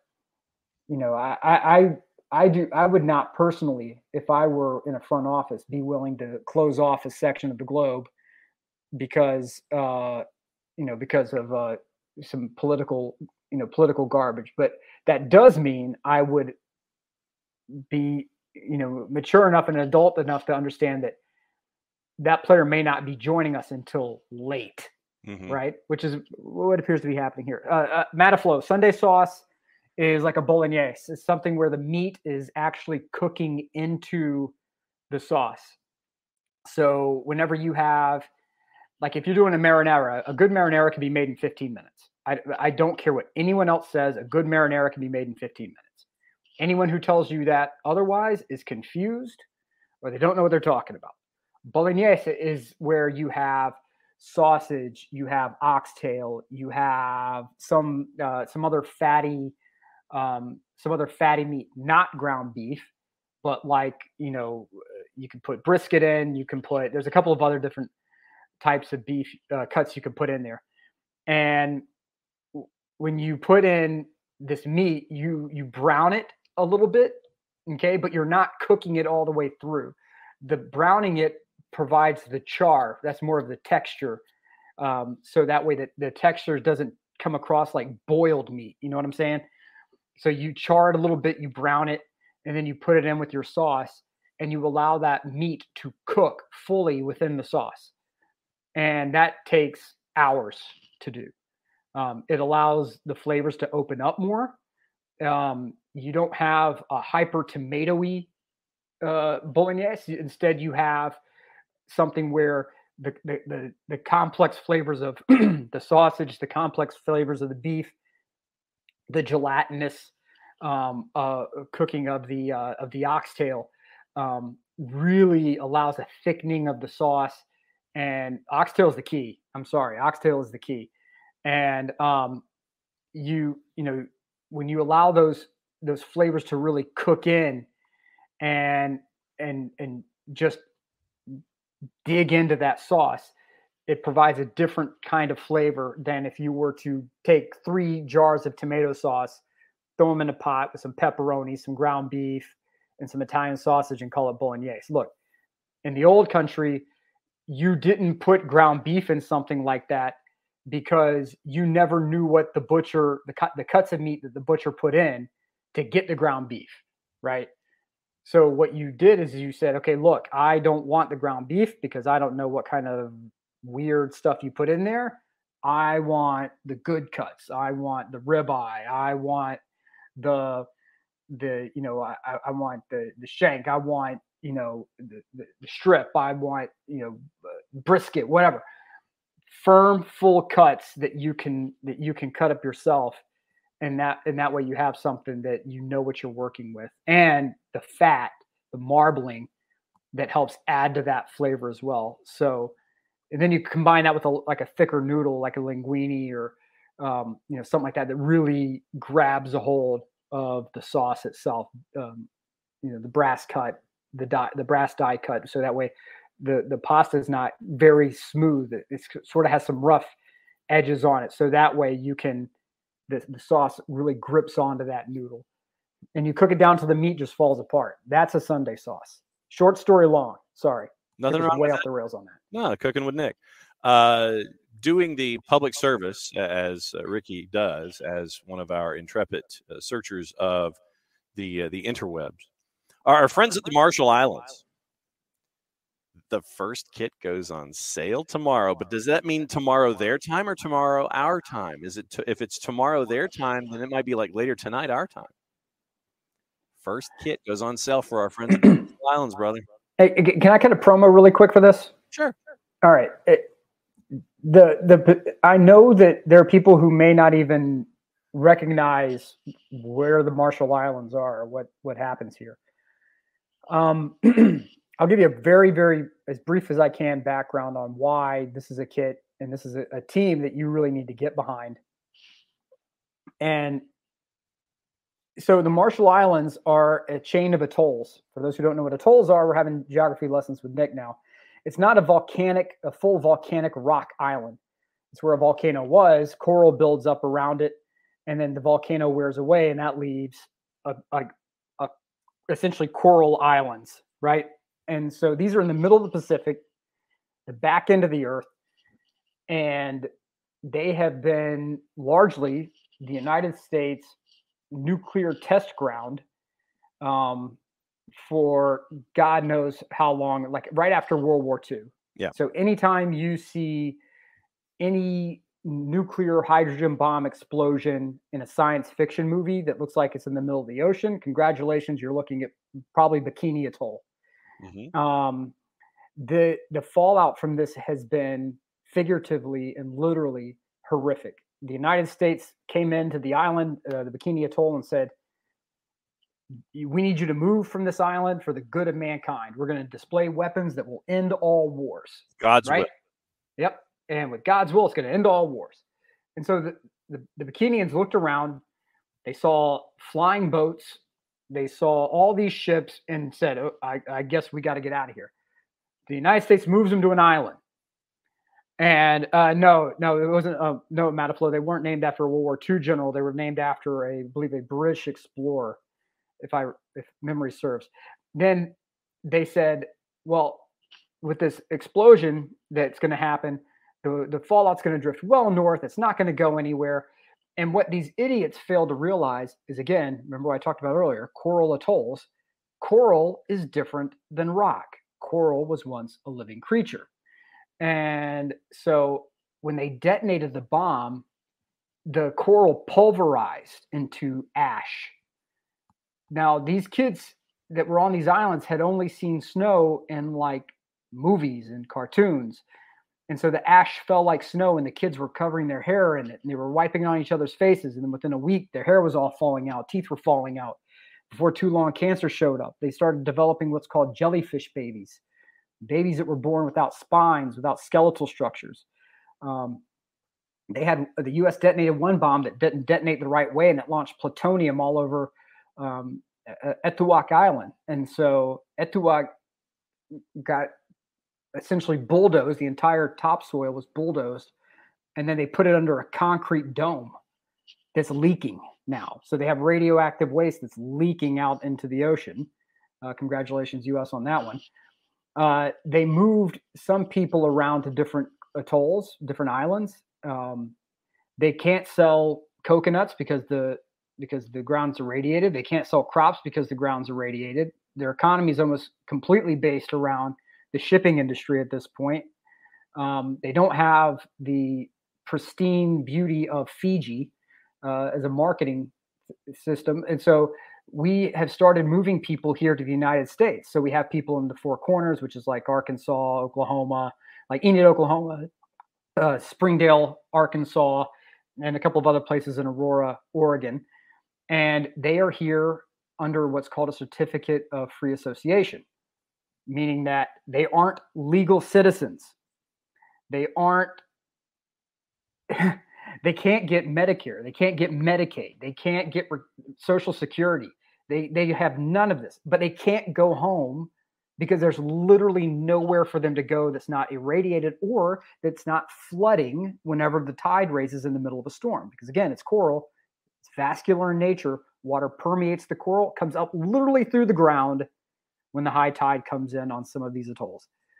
And these poor people have been just ransacked and really, frankly, used by not only the United States government, but other governments around the world. And they have to deal with all the crap of like the Japanese dumping Fukushima waste into the oceans, their own nuclear waste, and the islands are literally disappearing. They have homes that are ending up in the sea.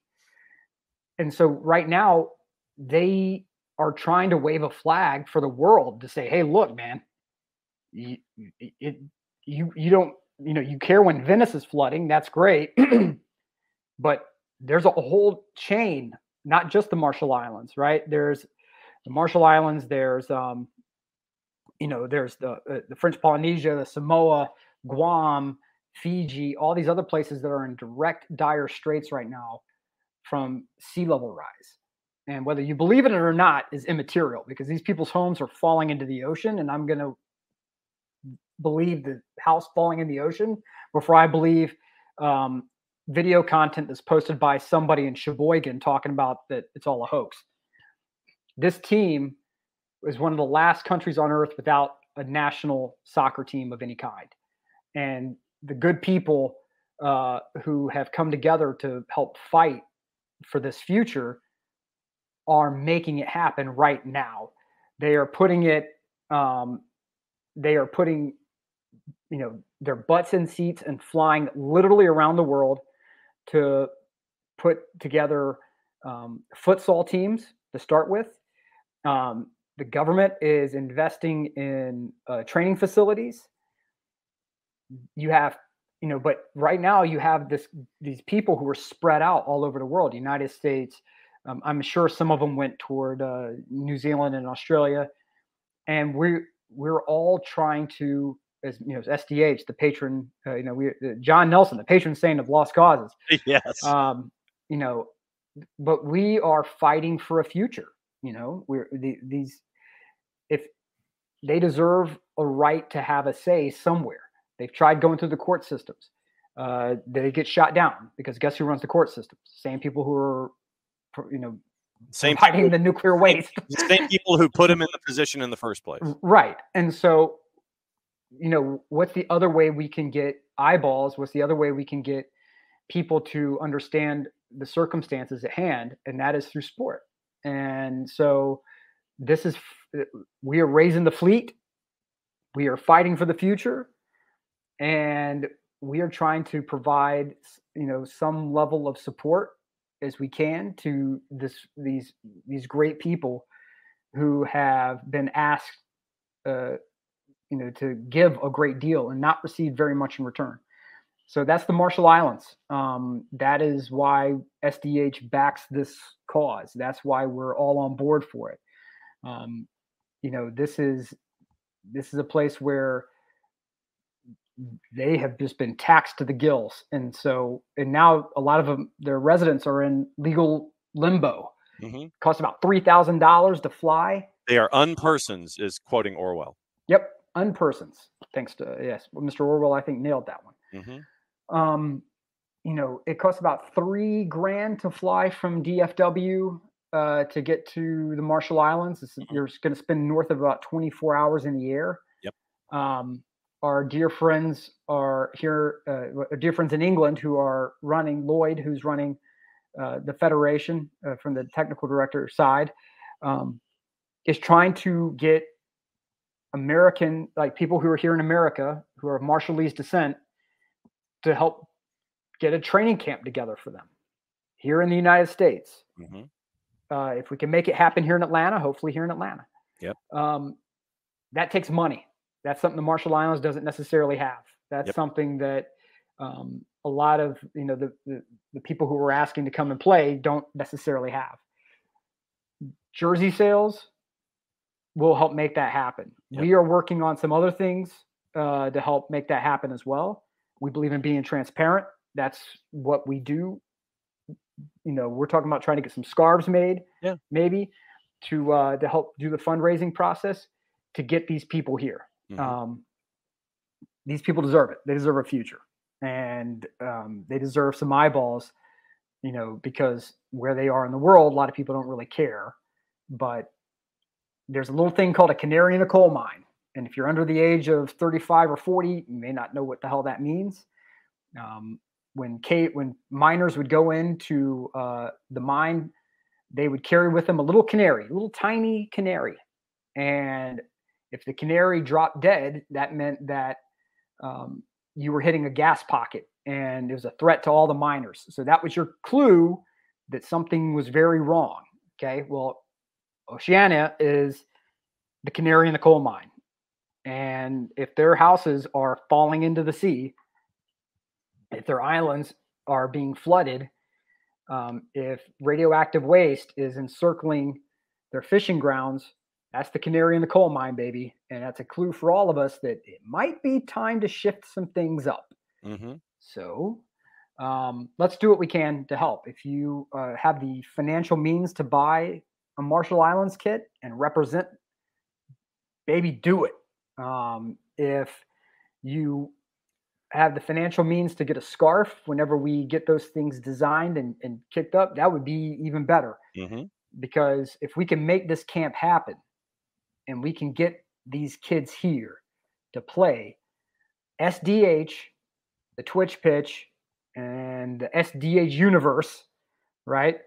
And even those who aren't down with SDH, whatever you may think of us, but if you jump in and help out on this, you will have your fingerprints on the foundation of a flippin' national team. Mm-hmm. Can't do it in England, can't do it in the United States, can't do it in with Italy, can't do it with Spain, but you can do it here.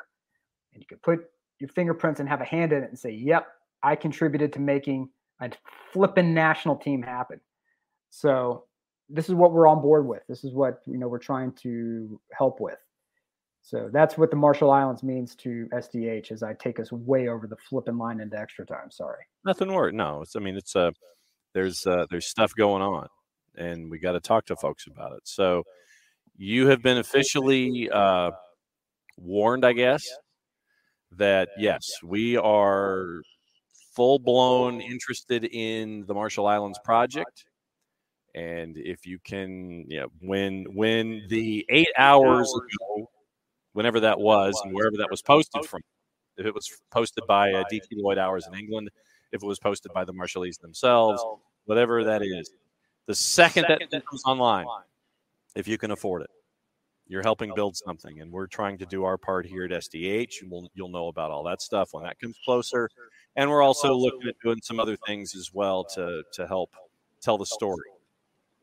There's your tease on that. Mm-hmm. And we're trying to get over there too. I mean, we're trying to get over there and cover it ourselves, and put together something that some of the other organizations may want to do, may try to do. We're trying to do it and cover it the best we can. Mm-hmm. And because this is a story that is global in nature, and round World Cup qualifying, everyone gets a good laugh, and when Vanuatu or one of these other teams comes popping up, but damn it, they got a right to be there, man. Uh-huh. Vanuatu, Fiji, Guam, they all have a right to be there.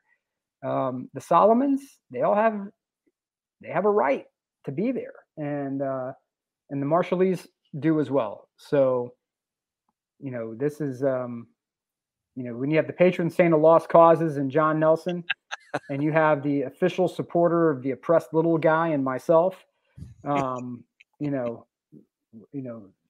Napoleon complex becomes very real in this, and so it's we're trying to do some stuff, man. We're trying to do some stuff, and your help is very, very much appreciated.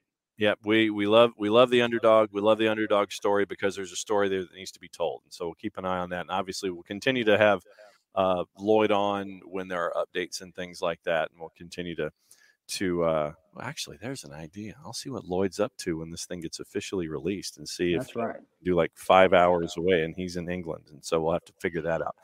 A couple of other things before we go. Parzival wants to know about Saba starting on Wednesday. I would say think about the lineup, and this is where the physios are going to come in and really earn their bacon, because 3 matches in a week, I would say that the folks that came in as subs on the weekend against Inter Miami, probably inside track of probably starting. Think of things reversing from what you saw on Saturday. So if they came in as a sub, then perhaps they're starting against DC. And then you get monitored and you get to figure out, okay, how are things laying out with the strength and what do the physios say, and then determine what happens when Montreal comes to town on Saturday. So that's my gut part when it comes to thinking about that kind of stuff. I'm trying to think. Who was it that had a question for you about the Discord? And that was Will. Will was saying the Twitch pitch has been kind of keeping up with picks of the week. Yeah, so apparently they're covering Sedici, which means you guys are doing full-on knife fighting. That is, you guys have just, I hope that Virgil is with you guys as you descend into the 7th ring of hell, because you guys are in for a treat. All right, so let me know who you guys are picking within Sedici, because that's you guys are right up my alley with that one. So, yeah. And I love that you guys are keeping picks of the week going, man. That was like the best time on Soccer Over There, was the picks of the week with the wrestling promos and, covering, betting on Mongolian Serie B, some Mongolian versus second division, and City Chi. So City C. So, yeah. So, all right, Cesena versus Ancona. All right, I would pick. That's the letter C in Italian. So yeah, Serie B, Serie C. So I would pick Chesina in that one, I think. That's who I would roll with. Man, you guys, I love it. That's some good degenerate gambling right there. All right, we got. Let me tell folks what they can watch on the tube today. So, but we'll do that before we go. 2:45, Nottingham Forest and Burnley, and then remember we've also got Champions League this week, so we'll keep an eye on that too. 2:45 on USA. ESPN Deportes has La Liga at 3 with Granada and Girona. Gold TV at 3:15 has the Portuguese Primera. Boavista, who still have not paid FC Dallas for Reggie Cannon, are playing at 3:15, and the Ecuadorian Primera is at 8. Gualacheo and Cumbaya. That is at 8 on Gold TV. If you do not have Gold TV and you'd like Gold TV, you can go to our friends at Fanatis, fntz.co/soccer down here. You can watch Gold TV. You can watch Teise, which is a godsend when it comes to everything in Argentina. You can watch all the BNs. You can watch the Brasileiro. You can watch a whole lot of things. CDO for the fans, all that kind of stuff for streaming. Fanatis, fntz.co/soccer down here. Helps the network out, helps the show out. And very, very cool stuff. Tuta Ene has Liga MX after dark at Pachuca and Santos Laguna at 11. Remember, they have not had their time change yet. So, at another time of the year, that'd be a 10 to midnight, but it's an 11 to 1. Universo is your simulcast for the Premier League. ACC Extra has Pitt playing at 7 on the Plus. It is La Liga simulcast plus Denver and Seattle U at 7. Paramount Plus, traditionally very, very busy, is 7 o'clock, Argentine Primera, Lanús and Sarmiento. The Brazilian Brasileiro at 7 and 8. Santos is playing at 7. Corinthians is playing Gremio at 8. Serie A doubleheader on Paramount Plus is Salernitana Torino at 12:30, Hellas Verona and Bologna at 2:45. There's plenty of other news that we can get into, and we will be getting into it tomorrow because everything will be on display. Nick, since we are in added time, sir, if you would please send us home with your final thoughts from the weekend and get us out of here. Atlanta United looks good. The transfer window looks like it was successful. So continuity is the key going forward. Back the team. I love seeing everybody there at the stadium getting really crazy, even without a certain couple of players there.